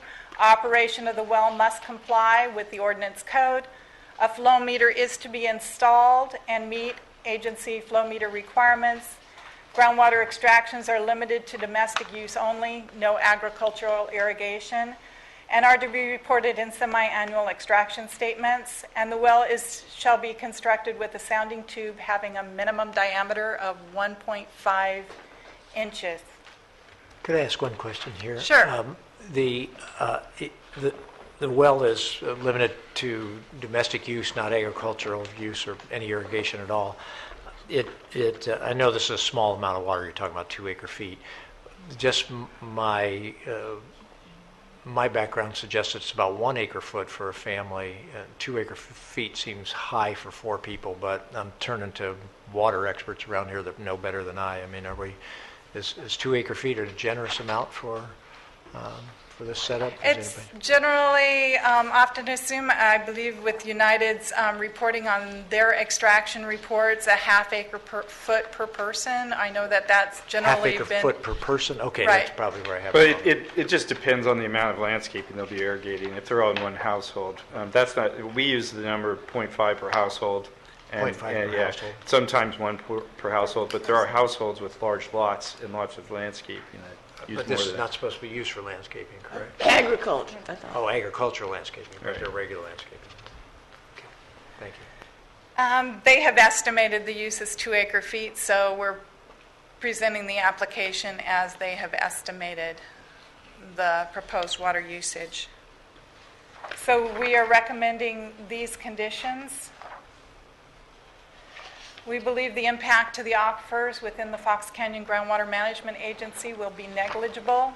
As I noted on the aerial photograph, drainage is northward to the Santa Clara River. That's surface water drainage, so it would be one over subsurface drainage. Percolation goes into the subsurface. The orientation of the bedding would direct it towards the agency. But we believe that it's negligible, and therefore the would result in no net detriment. Agency staff recommendation is that the board approve the application. And as stated in, should the board approve the application, the board's actions that are required would be making the findings and then approve an exception to Article 4. In the audience, we have Hanson Well Drilling representing the applicant, as well as Jordan Cure, who wrote the supporting documents to the application that are in your packet, should you have any questions for them. Okay, any other questions for staff? I have a question for a combination of staff and my colleagues up here. My question would be, what would we do if for some reason they were pumping 10 acre-feet out and they were doing, they were watering lawns in the middle of the summertime and all that stuff? Should there be some cap on this? Or should there be some, if they're estimating 2 acre-feet, there should be something that we do or some penalty for going 2 over? acre-feet a cap? It's just an estimate. I don't see it as... It's an estimate. It could be a condition that surcharges are paid for anything over. That's correct. It is not, it's not being proposed as a cap. You can condition the well permit any way you like. I mean, as I turn to my colleagues that have more background with sort of agriculture, rural use like that, but I think people would think it was unfair if suddenly they were pumping. A lot of it, there was a sense that they were using water wastefully for landscaping. If it's claimed to be strictly a domestic well, it would seem reasonable to condition it. Mm-hmm. Okay. Well, but does their horse include it?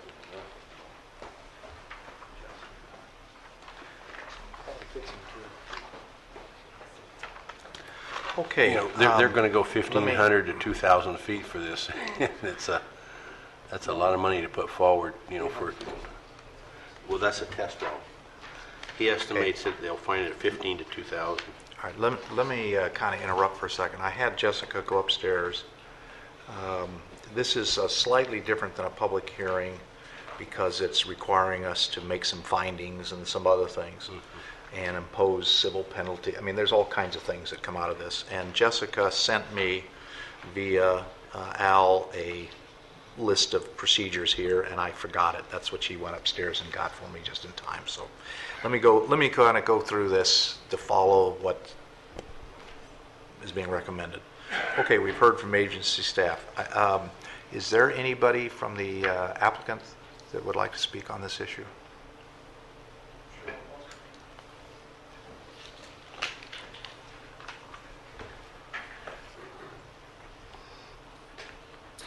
Good afternoon, Brandon Hanson with Hanson Well Service. And there was Director Kelly mentioned something about there being a depth of 1,500 feet to 2,000 feet.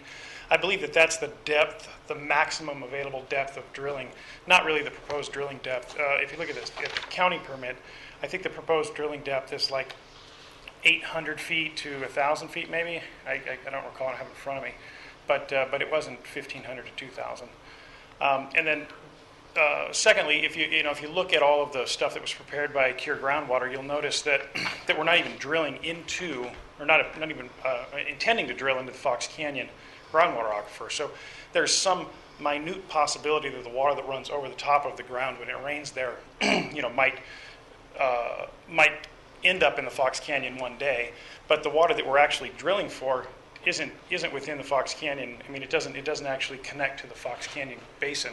So, I mean, I think that all in all, that there is basically no potential effect to the Fox Canyon groundwater basin. You were talking about restrictions and that sort of thing. I mean, that's obviously something that you guys need to make a determination on. But I feel like the fact that this well wouldn't even be accessing water from the Fox Canyon makes it a little bit restrictive on what the client could do with the water or not. Whether he wants to water 10 acres of lawn, or if he wants to put in palm trees, or whatever he wants to do, none of that water even comes from the Fox Canyon. It's not even a part of it. So, do you guys have any questions for the project for me? Any questions? Well, I was just kind of wondering what kind of a pump you'd be putting in to pump at that depth, the small amount that would be needed.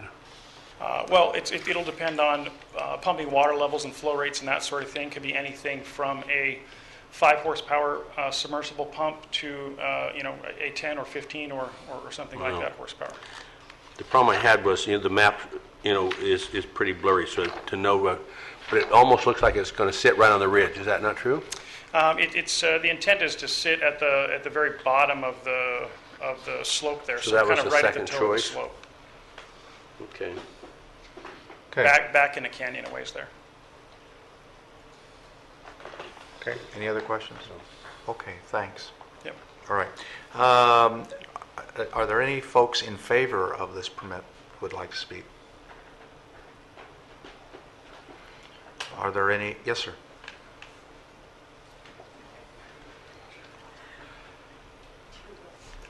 By way of introduction, my name, once again, is Jordan Keir of Keir Groundwater, and I'm the author of the two of the documents included in the agenda package. And just wanted to introduce myself once again, describe briefly that the target formations for this proposed well are the Monterey Formation, which stratigraphically underlies the Sisquoc, Pico, and the Fox Canyon Las Posas Sand. So it's something that's stratigraphically much deeper than the Fox Canyon aquifer system. Okay, wait, let me back a second. Sure. Does the well overlie the Fox Canyon groundwater basin? No. Okay, but you said that the Fox Canyon overlies the aquifer that you're going into. Is that correct? The expansion area overlies the topographic area of the Does the well pass through but not pull from the Fox Canyon? No. Stratigraphically, the only formations that are present on the property are much deeper and exposed outside of the outcrop area, well far to the north of the base of the Fox Canyon outcrop. Okay, Kathleen, is that staff's understanding? The well is in the expansion area, so it's outside the agency boundaries. However, the expansion area is part of what we have to permit wells for. Okay. A deeper aquifer below the Fox Canyon has a potential to recharge the Fox Canyon aquifer through vertical migration of water should it be under a higher pressure head. So it can affect either by drawing down water in an aquifer below. Here's Fox Canyon. Here's the agency boundary. Here's where the proposed well is outside in the expansion area. By pulling water out of this aquifer that's down below, you can depressurize that aquifer. You can cause vertical leakage from the Fox Canyon into this lower aquifer. You can also, if it's high enough pressure head in that lower aquifer, it could vertically migrate up to the Fox Canyon and recharge the Fox Canyon. So it was the agency's design to have this expansion area to get things permitted because they do have a potential impact on the Fox Canyon aquifer. So in this case, it is not going through the Fox Canyon, but it has a potential to impact the Fox Canyon. Okay. All right, thank you. Yes, sir. Anything else you want to comment on? Just that I'm willing to field questions from the directors. Okay, thank you. Is there anybody opposed to the project?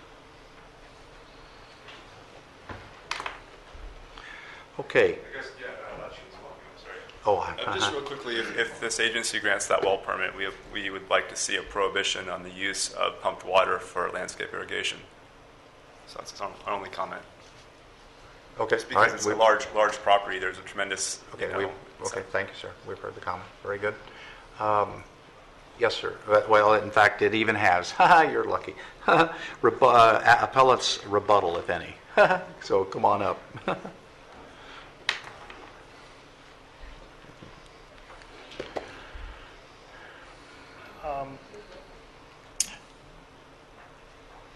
I guess that I was just going to mention that the I'm sorry, I had something important when I was back there, and now I forgot. That happens to me all the time. You're too Especially up young for here. a senior moment. Yeah, it was about the landscaping. Oh, I remember now. I don't know if everybody can pull that map back up. The property has no other option for water.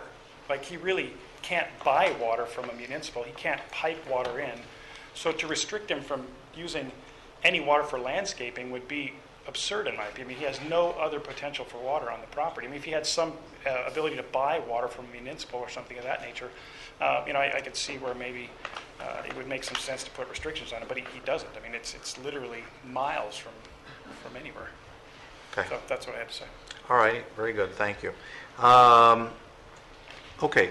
Staff or council have any other items on this issue they want us to consider? All right. Last item. Now we can have board discussion. And my first question is just to outline for us, are we going to have, if we make a ruling, it has to include the elements, I think you talked about it, that we're not in violation or we're exempt, blah, blah, blah. We can, in fact, add a additional condition, if necessary, that any pumping over the 2 acre feet will implement the surcharges. So that's their limit to pumping. We haven't in the past. We don't have the authority in the past to prohibit pumping as defined, but we have the ability to levy surcharges as a disincentive and make it very expensive for people to make that mistake and very uneconomical to make that mistake. Based on the ordinance code, and as this is coming to you because of emergency ordinance E and going through the ordinance code, it is my understanding from the ordinance code that the board has the leeway or can put whatever conditions they want on this permit should you approve it. Okay, so what we're doing is we're making an exemption to emergency ordinance E. Yes. And applying the conditions you listed and an additional condition if the board so desires. That's the ruling we're going to make. That's correct, and I understand that it's important to note this is a public hearing and Yes. opening and closing a public hearing. Okay, Al, did I meet that requirement without formally saying open a public hearing? The hearing was opened by implication, but you can go ahead and close the public hearing. Okay, I'm going to close the public hearing. Phil, that's all right. Now back to, okay, I think you've given us enough guidance. All right, from the board, what is your pleasure? Yeah, Mr. Chair, I can support this. I think the findings are clear.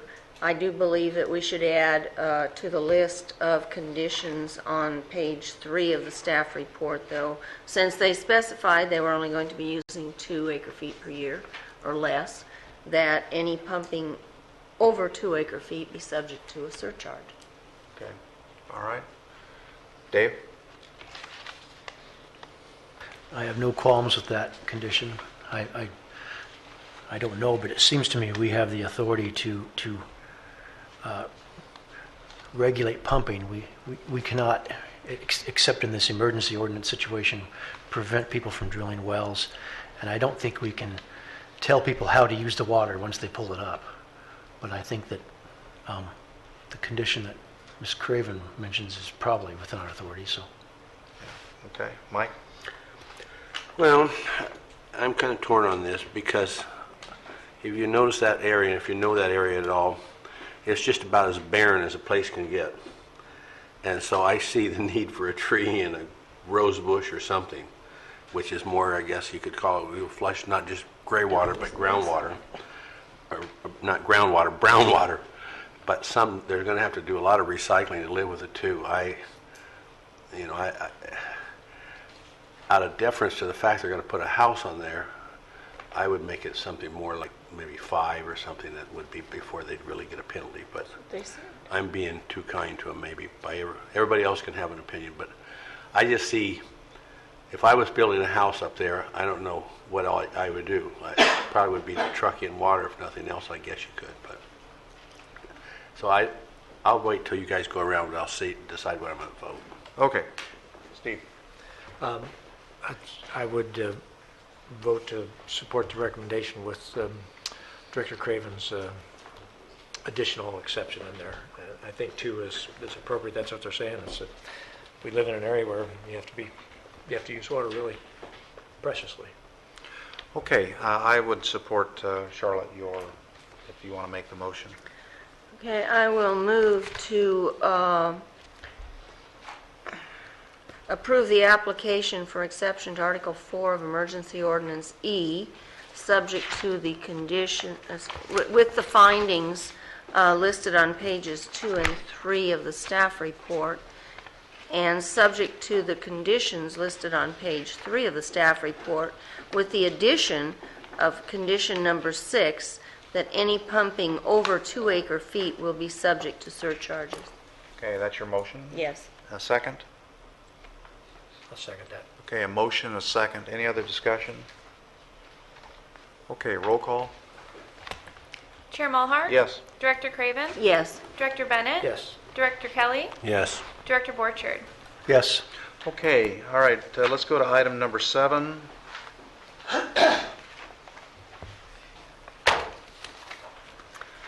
Mr. Chair? Yes. I think this is going to be a very lengthy discussion, and I was just wondering if we might get out our calendars and look at possible dates in case I have to leave before we get to that one. Well, interesting enough, you have to leave. Dave informed me he has to leave at some point quickly, and I have to go to Denver tonight. So is it possible, with the board's permission, that we take this item and move it to a subsequent meeting? Can we do that? You can, but yes, but it throws the calendar completely off.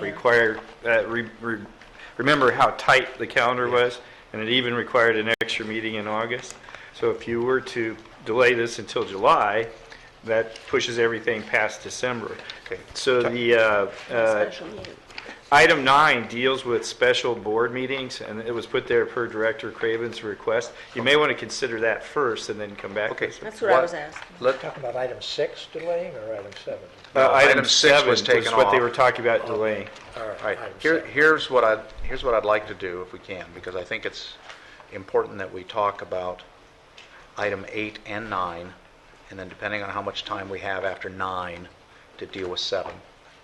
Because I know that the growers group has been meeting extensively to deal with emergency ordinance E. There is some information that Rick needs to present to us with regards to subsequent meetings and the like. So let's do this. Let's go to number 8. Let's try to do it as quick as we can. Can we do that? Okay. Let's do 8, then we'll deal with 9, and depending on how much time is left over, we'll deal with 7. Okay?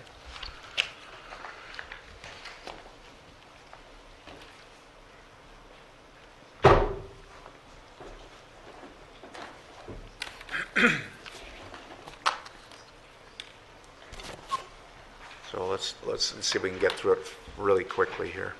Okay?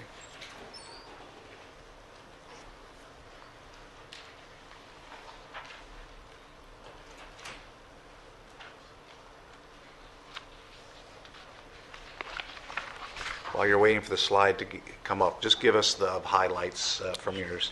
Sure. All right, let's Good afternoon, Chair Mulhart and directors. For the record, my name is Rick Virgoots. I'll be presenting item number 8 today, tasks and timelines to implement Emergency Ordinance E. The staff report is sort of lengthy. I don't have a long presentation, and hearing your comments a few minutes ago, I'll make it even shorter.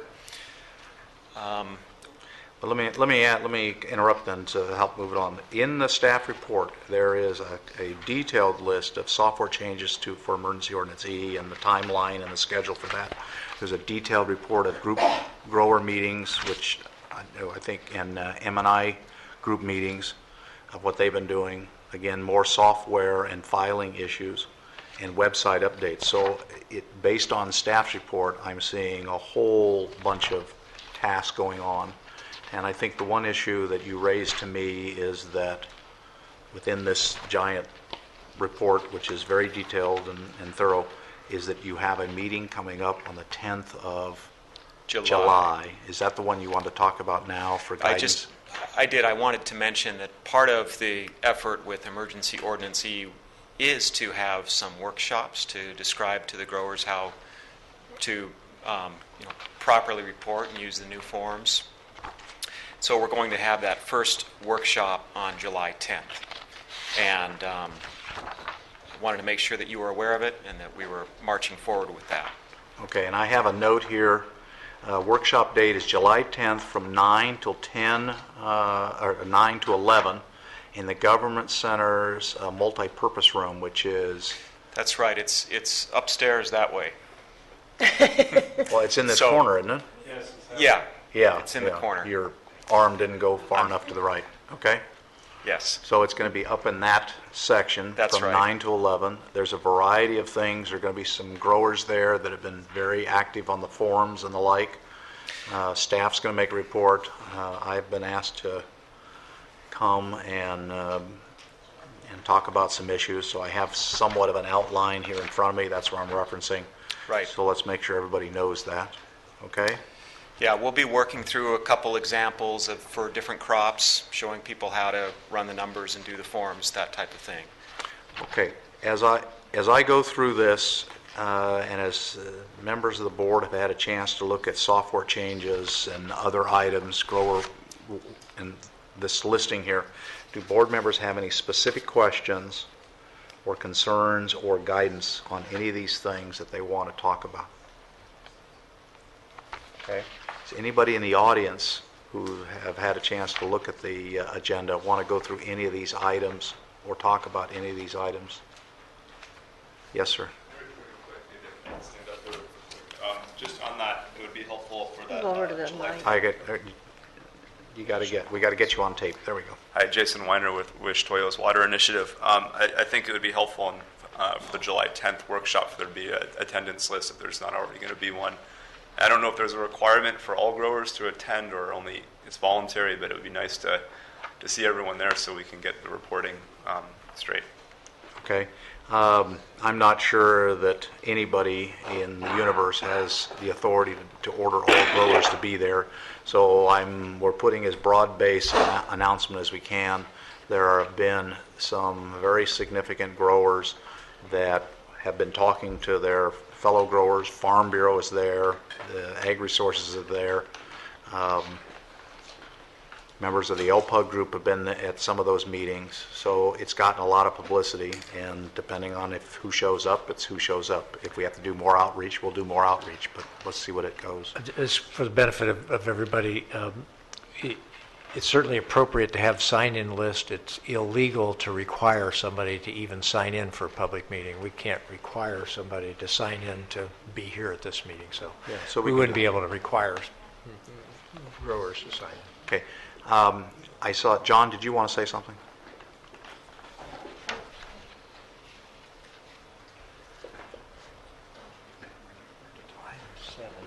Are they going to be able to get that slide, any of those slides up?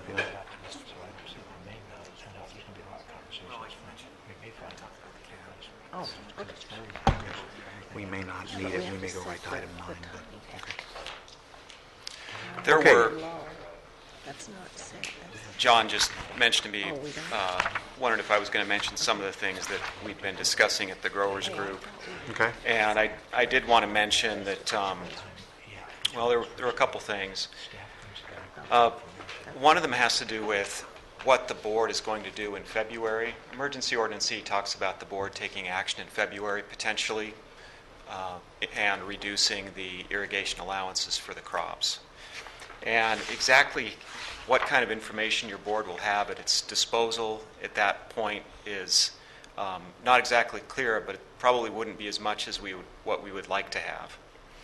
One of the thoughts is that it might make sense to require year-end reporting for agriculture to sync up with the M&I reporting. So if we were to do that, we could require agriculture to report between August and December, and then January through July. So they would report 5 months, and then they would report 7 months.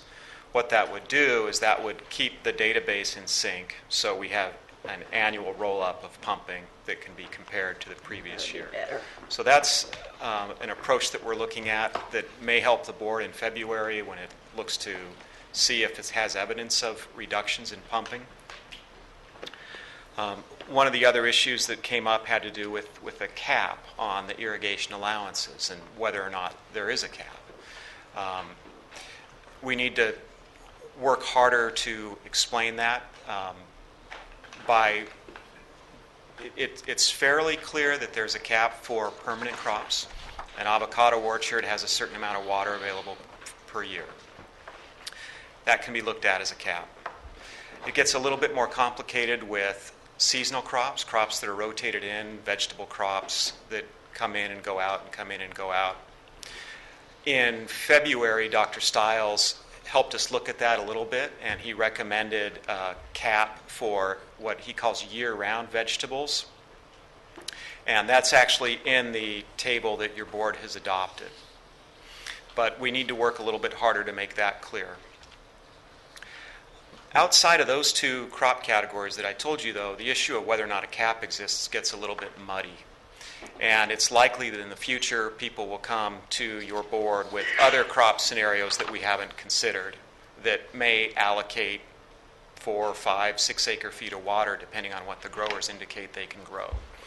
So a future discussion would probably be whether or not we need to more formally set a cap on the irrigation allowance index in general. Currently, there's a cap of 4 acre feet on the irrigation allowance index in the Las Posas basins. But I wanted to mention to your board that that's an issue that is coming up. It's created some uncertainty in the agricultural community, whether there's a cap or not.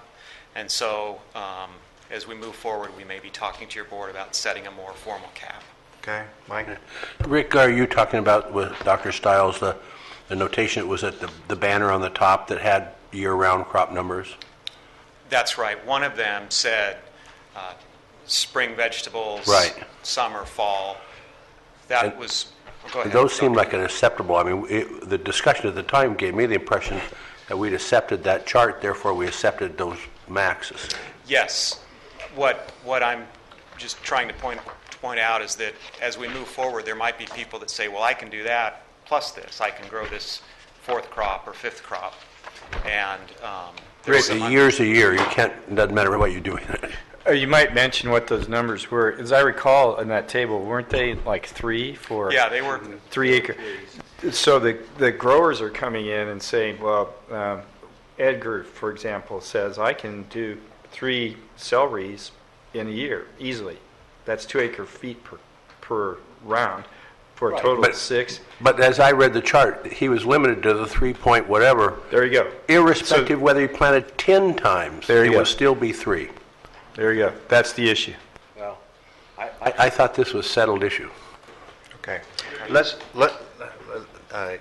For sake of time, these issues are important issues, and if the group is at a loggerhead on solving these problems, or it's not functional to accomplish what we want to accomplish, we need to get it on the board agenda so that we can kick it up to the board level and deal with these things and have a public hearing on them. I recognize as we go through this exercise, there are going to be some question marks that come along the way.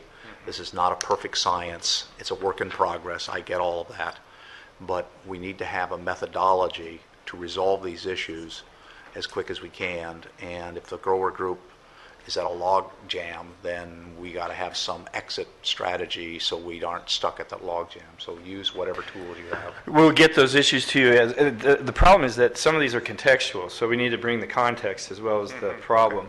And we're not suggesting, we're trying to be true to the nature of the meeting and to bring their issues forward, even if they might feel that as though they've been resolved. Maybe there was some misunderstanding and so forth. But we'll get them to you as soon as we possibly can. Okay. Right. Anything else from either the board members? I'm going to move to item 9 here very quickly in respect of Charlotte's schedule. And the others that have issues that we have to deal with. Is there anything else on this issue that we need or other questions? Steve, do you have another question? No, just about going to item 9 and item 7, but not about this item. Okay. So, yes. Just one thing very briefly. One of the other issues that is still uncertain within the grower community is how to handle reporting when a mutual and a private well owner when a private well owner farms a parcel but also receives water from a mutual, who's in charge of reporting? And that's an issue that... Why does that not surprise me? And that's something that we could bring to you as a separate item. We don't need context for that. That's just an issue of manpower. Okay. So, in terms of process, resolve as much as you can, as quick as you can at these grower meetings to get this thing to work where you find disconnect, and we're going to take it up to the next level, and that's what the board's public hearing process is all about. Okay? Mr. Chairman, I think it is important, though, that what he just brought us, we need to have one final person responsible so that if they're getting from 2 or 3 sources, they're held responsible for what the total of the sum of the total is. Yeah, no, I understand. It's potentially a huge problem. And I think where it varies so much, I think it's almost better to put that burden on the grower rather than the vendor, because there's some more complicated others. Yeah, my personal view of it, I've expressed it to PV and others. My personal view is the grower needs to be responsible for the water he uses. He's got to pay the bill, he's got to stay within the limits, and he's got to account for every source that came to him. And the entity that supplied water to him has to report to the GMA what they supplied so we can have the check and balance. So if he claims he only used 10 acre-feet from Schmo and he in fact used 30, we have a disconnect. And what we have to do is close that disconnect so we have some confidence that the numbers we're generating are fair, equitable, and everybody is paying and staying within the bounds of the rules. And I recognize this is a sea change potentially for the way entities have operated. I get all that. But I think if we're going to make the system work, the grower, the end user, has to be held responsible and has to pay if they do not stay within the bounds, and has to account for where all that water came from. So how we get there is the devil's in the detail, but that to me is what we should be looking for. Okay? Okay, and just one other thing, and it doesn't take much discussion, but at some point, your board is likely going to be asked to weigh in on surcharges under the irrigation allowance program and whether or not those would be applied against imported water or just groundwater. Ordinance code needs to be cleared up a little bit on that. Okay, so we're generating some very high-level questions, policy questions that the board's going to have to deal with, and so we can meet our objective of bringing everything into balance for the conditions we have. I get that. Okay? All right. If I may, let's go to item number 9. Could I just, I know that Director Craven said she thought item 7 was going to be pretty lengthy, and I know that's why we were thinking of jumping to 8 and 9. I would just offer, the last time this issue came up, which was a list of issues, we had nobody to speak on it. It went very quickly, and she was under the impression, I think many people are, that today we're supposed to be trying to rank all of those items in number 7. All we are tasked with doing today is accepting the list. It's been out there. The staff gave it to us. We sent it back out. We took all the input, and we have this list. If if there's nothing significant, I would just offer, it may influence what a decision you might be making about 9. In other words, if you think Okay. in item 9 that we Okay. have to have some major time for Are 7. you okay with that then? Yeah, I'm okay with All right, that. so let's go back to 7. If they But can at put- 5 to 5, I'm going to take exception to it. Yes, Yeah, we all are, because And I if got I to get out could of it before then. just direct staff, we've all have this, we've had this list of issues. I don't think we need a long presentation in terms of this, going Yeah. through everything. We all have this. It's the second time we've received it. And just so for the benefit of everybody, if I could mention 2 things. One, it's at meeting 4 where we do the first initial prioritization of what we're going to work on first. That's going to be at the 4th meeting. We're only at the 2nd meeting at this point in time, so we don't do that today. And the second thing is, we have 4 items that we have down there. If you see that 4 major concepts, adoption of a list of issues, identification of the information needed for the issues, identification of potential initial solutions, and list of advantages, disadvantages. And our format calls for 2 meetings for each one of those issues, sort of the initial and then the second meeting. But we've only scheduled 7 meetings. So when we put the letter out with the schedule of the meetings, we made a mistake.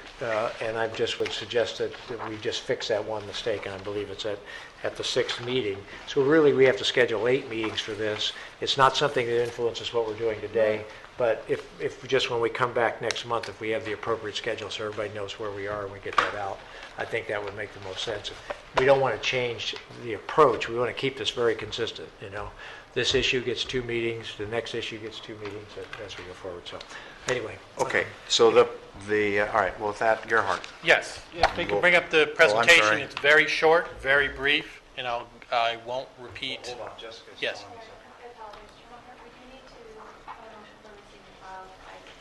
Okay. No roll call. So moved. In a second? Second. Okay, motion and a second, and no roll call, right? All in favor? Aye. Aye, opposed, hearing none. Okay, so let's go to item 7. Gerhard, All right. real quick. I'll be presenting this item, be a revised list and table of issues, problems for sustaining measures to ensure agency sustainable groundwater management. I won't go through the timeline, but as you know, April, we started down this process with an adoption to move forward through a series of issues, and I'll identify that in a moment. So we're really at the first stage, first bullet, adoption of the list and issues and problems.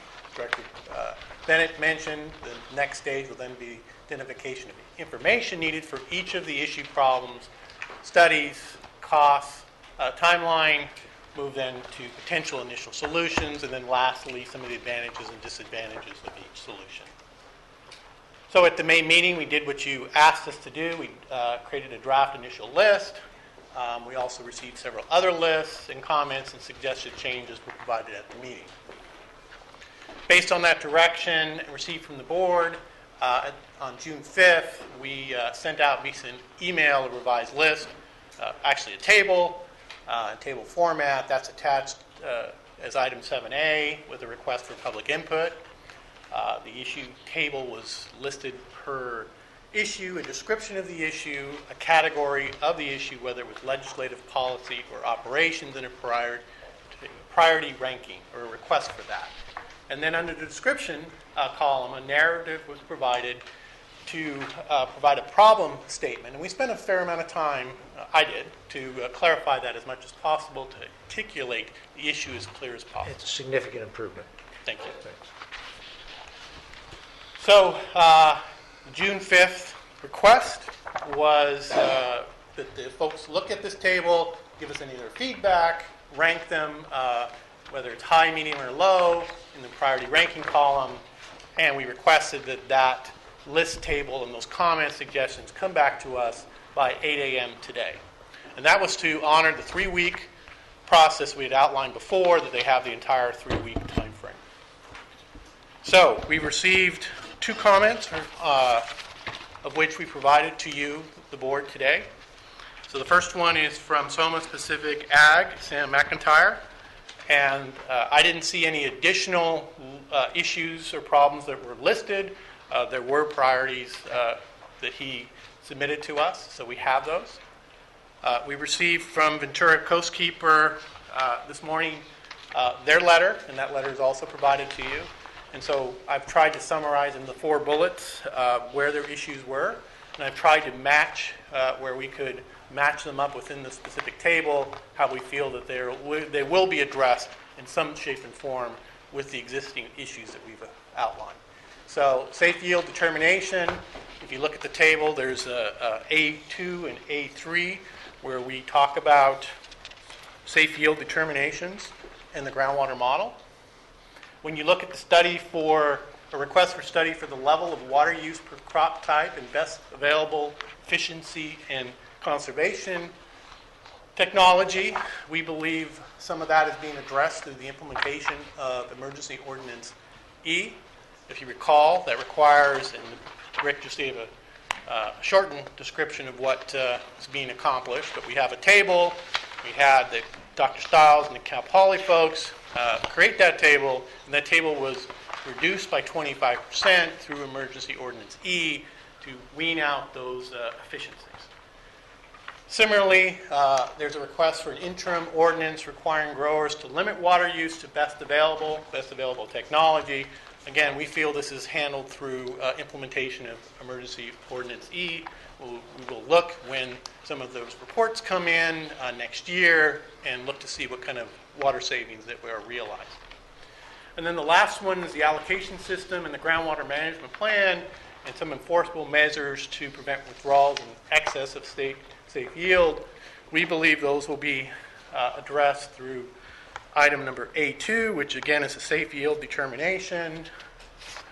B1, which is our historical or allocation system, whether that's whether a different allocation system should be developed or is appropriate. D2, which is I think you're going into more detail than anybody wants. At All this right. point in time, we asked I'll for this stop to be there. brief. And with that, we've given you 2 options today, which is to adopt the final list table with any modifications, or you could direct staff to return at a future meeting with the final table or list. All right. And I'd be happy to answer your questions. If I could, I tried to compare this to the list that came in. I think staff's done a good job, and I've complimented them on writing these into statements and capturing everything that everybody put in. So as other people put things in, they now appear to show up on the list. So I think the list is pretty comprehensive. I don't have any adds or suggestions to it, but I don't know if others do. Okay, any I other? think it's a good list. Seems like a pretty comprehensive list. I'm just concerned we only heard from 2 people, so. But we are only looking at the list now and not prioritizing lists, so. Right. I think I'm good with it. Mike? I think the list is a great list. Sometimes it's hard to capture the concept in small little paragraphs. So I think the list is a great list, and our task is to adopt the list. I'm concerned that we did only hear from two entities, and that's either indicative of no interest or indicative of maybe the list is not functional to folks out there. Yes, sir. A reminder to your board, we did hear from other entities. They got their stuff in early, prior to the last board meeting, and those have been mapped and incorporated in here as well. I think there were 3 other letters. Okay. Because of the 2 lists that I'm seeing in here, from Sam and from Wishtoya, they're at 2 ends of the extreme. I mean, so I would hope that we have more input to give us some sense of where we go ranking when it comes time for that. So, but in terms of the list go, Maybe we didn't get comments because they agreed with the list. Yeah. and that may be, in fact, valuable to actually hear that. So. I think it's helpful to point out that we had 2 major stakeholder groups with multiple people at them that did provide us with lists for the initial draft, and that's what got embedded in here. Yes. So you probably have 25 or 30 organizations that spent time, or stakeholders that spent time and gave input to the initial list that got embedded into this list. So anyway, we're provided with 2 options today: adopt the final list table today with any modifications-based feedback received, or directing staff agency to return to the next meeting with a final list. What's your pleasure? I would direct us to adopt this list and stay on schedule with the next step. Okay. I'll second your motion. Is that your motion? Okay, a motion, a second. Any other, well, we haven't heard from the public on this. I apologize. So the motion is still on the table unless somebody retracts it since we did that. Yes, sir. Hi, Jason Weiner with Toyo's Water Initiative. So I think that we thought this list was very comprehensive as well, but we wanted it to be more specific. And in the description of the safe yield determinations, it seems like Gerhardt and staff feel that encompasses flow protections and pass-through flows at United's Vernon Freeman Diversion Dam that are protective of the in-stream flow regime and public trust resources of the Santa Clara River. Just wanted to verify that that's the board's understanding as well, and those sorts of beneficial uses will be incorporated into the safe yield determinations. So that was the reason for our understanding, and as written, we had the concern that those beneficial uses weren't incorporated. In terms of our the second bullet point, so we don't feel that Emergency Ordinance E and the data that will be coming out of that is necessarily indicative of what best available conservation and efficiency practices and technology can achieve. We see great value in an additional study that focuses just on that, to inform, how we can best meet that safe yield. So we think that those two items are very important. It's very important that those two items are laid out very specifically in this list to study. I think the other two items, are probably properly addressed.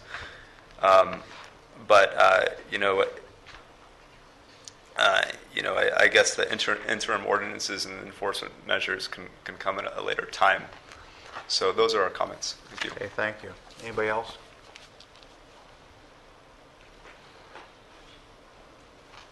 Okay, we have a motion and a second. Any other discussion? Roll call, please. Chair Mulhart? Yes. Director Craven? Yes. Director Bennett? Yes. Director Kelly? Yes. Director Borchard? Yes. Okay, all right, so that did that. Now, let's go to item number 9. Jeff? This item was put here at the request of Board Member Craven and in an attempt to see if your board was interested in having any other special meetings. The last special meeting that was held, my bad, I only called the chair to get a date, and then we worked around that date because of the limited time. We had a deadline to meet, and there was no. So we want to make sure that we accommodate all board members' schedules in the future on any special meetings, and thought we would at least set some placeholders for this special meetings going forward, if your board so desires. Since I was the cause of the last one, the way my schedule is now shaking down is that the second week and the fourth week of the month, the second week is the week of United's board meeting, and the fourth week is of the GMA meeting. It's easy for me to be here. My plan is to my client that I will be here during those 2 weeks. Those other weeks, so that's why I picked that 10th. That's why the date came up. And that's really the logic to it. So for me, and I know there's other board members, but just for me, the second week and the fourth week of the month, as long as it's not a Wednesday for the United meeting or a Wednesday for obviously the GMA meeting, that works for me. I don't know how that works for everybody else, but that's. So what time are your United meetings? The United meeting is at 12 o'clock. Okay. So yes, that is a functional day, but it has to be in the morning. So going forward, my plan is to stay to that schedule every second and fourth week. Are we trying to schedule a special board meeting at this point in time? If you so desire. Do you want to schedule one now? Well, or? my point was, I had a conflict and I couldn't resolve it at such a late date. Yeah. When that last meeting was set, the special board meeting. So I thought if we were going to have special board meetings on these things, then it would be best if we would get our calendars marked, set some dates, get the calendars marked. If we turn out we don't need them, we have some bonus time. Otherwise, we've all got something set. One of the alternatives then would be the second Thursday of the month, or the second Friday of the month, or second Monday. I mean, pick a day. I don't know what works for everybody. So I've given you what my realm is. So if So are Wednesdays bad for you? Wednesday is the United Board meeting that starts, well, we're supposed to start at noon, but sometimes I get called in at 11 for an executive committee meeting or something else. So that just But I mean, pushes it. That's monthly. Every month. Every second Wednesday of the month is United's board meeting. Every Tuesday of the month is the supervisors meeting, starting at 8 in the morning, or 7, 9, whenever it starts. And then there are your meetings for council and others. So I don't know what you want to do in that time. I'm just giving you that time frame for me. So we could designate a Thursday, the second Thursday of, if you designate the second Thursday, that gives some distance between the special board meeting and the regular board meeting, so staff is not overwhelmed. It gives us ability at the previous board meeting the month before to say that special board meeting is canceled, we're not doing it, but it is place marked. It's in a holding position. So Chairman Mulhart, you're saying on Wednesday the 9th you're already committed to the board? That's the second Wednesday? To United. Yes. Yes. Because United's, Robert's already scheduled an LPUG that day, so he's in conflict with that. yes, and he's on the United board, so he's, That's why I bring it to your attention. yeah. I would suggest this as a way. I don't anticipate, I think we're just not at the same pace that we were with Ordinance E. Yes. So I think it's very appropriate to say, if we're going to have a special meeting, we should make a good faith effort to try to call it on the second Thursday of the month based on what we're hearing. All right, your second schedule. Thursday is more We'll try to appropriate for call it. We'll try to call it. But if we have to have a special meeting, I don't think we should schedule every second Thursday of the month for a special meeting right now, because I'm not going to be able to hold all of those open. I don't Let me think ask anybody what is. time you were looking at, Mr. Let's Moore. try and make it the second Friday instead of Thursday. Friday works fine. Because I'm busy the That's second fine. Thursday of every That's fine month. with me. I have meetings that go till 2 o'clock in the morning. I'd hate to have an 8 o'clock meeting on Thursday. So Friday's good for you. too. Friday would be much better for me. I'm the one that generated that week. I'm open to time. We can do it at 1 o'clock. We can do it at 9. We can, your call. Would it be, so could we just say, we just direct staff that if we're going to make our first goal to try to make it the second Friday of the month, and if that doesn't work, then make sure you talk with all of the directors, and of course, if it's an emergency and you have to deal with just one, you do it. Let's I think let's that- let's that do work That's for you? fine. Great. let's do it this way then. The goal will be, if we have to have a special board meeting, we're going to shoot for the second Friday of every month with the starting time at 9 a.m. Okay?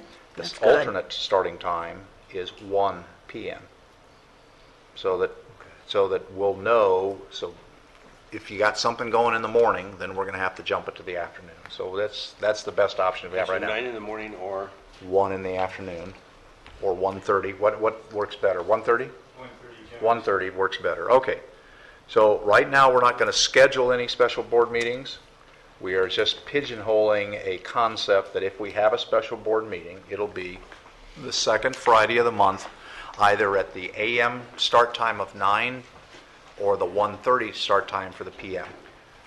Sounds good. While we're talking about special meetings, if I could bring up, we have a special meeting scheduled for August 27th. And I know that was at my request because I think we were talking about trying to be done with this 7-month process before the holidays. Right. Now that we have to go to 8 months, we're not going to be done anyway. So I just want to offer, I'm fine meeting on the 27th, but if that created some awkwardness for the directors because they thought they wanted to have August as a dark month, it's traditionally been the dark month for us. Or If we they can wanted- walk it forward to Friday the 22nd. I know I couldn't move it forward. My point is, No, I'm we out could, of town then. just from the standpoint of the schedule, since we have to go to 8 months, we're going to go after the holidays anyway, we could go back, but, so if I'm happy leaving it there. I'm happy, I just wanted to offer it as a. I'm as an fine option if with the that's an issue. 27th. But we'll, as we get closer, we'll, Well, we only have one more. There's only meeting. one more meeting. yeah, that's right.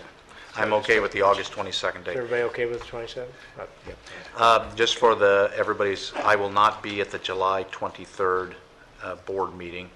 I will be pedaling my bicycle between western Iowa and eastern Iowa. Don't ask me why I agreed to do this, but I did. In August? In July? In July, yeah, What's the it- July. What's the name, what's the name of that? That's- Ragbri. Yeah, that's right. So we'll have 15 an hour and a half meeting that day. You will get whatever you want. 15,000 of my newest best friends any given day in the heat of Iowa. I don't know why I agreed to And do it. humidity. Oh, my God. Anyway, Be sure to have some okay. cornflakes while you're there. Can we have a, is this just direction to staff? I don't need a motion on it. Okay. You okay with that, Al? Okay. Executive officer reports, can I have a motion to receive and file? And a second? Any objection? Hearing none, it's so ordered. Anything from the audience? All right, very good. Meeting adjourned. I'm off to Denver, yeah, I got a 7:30 flight to catch.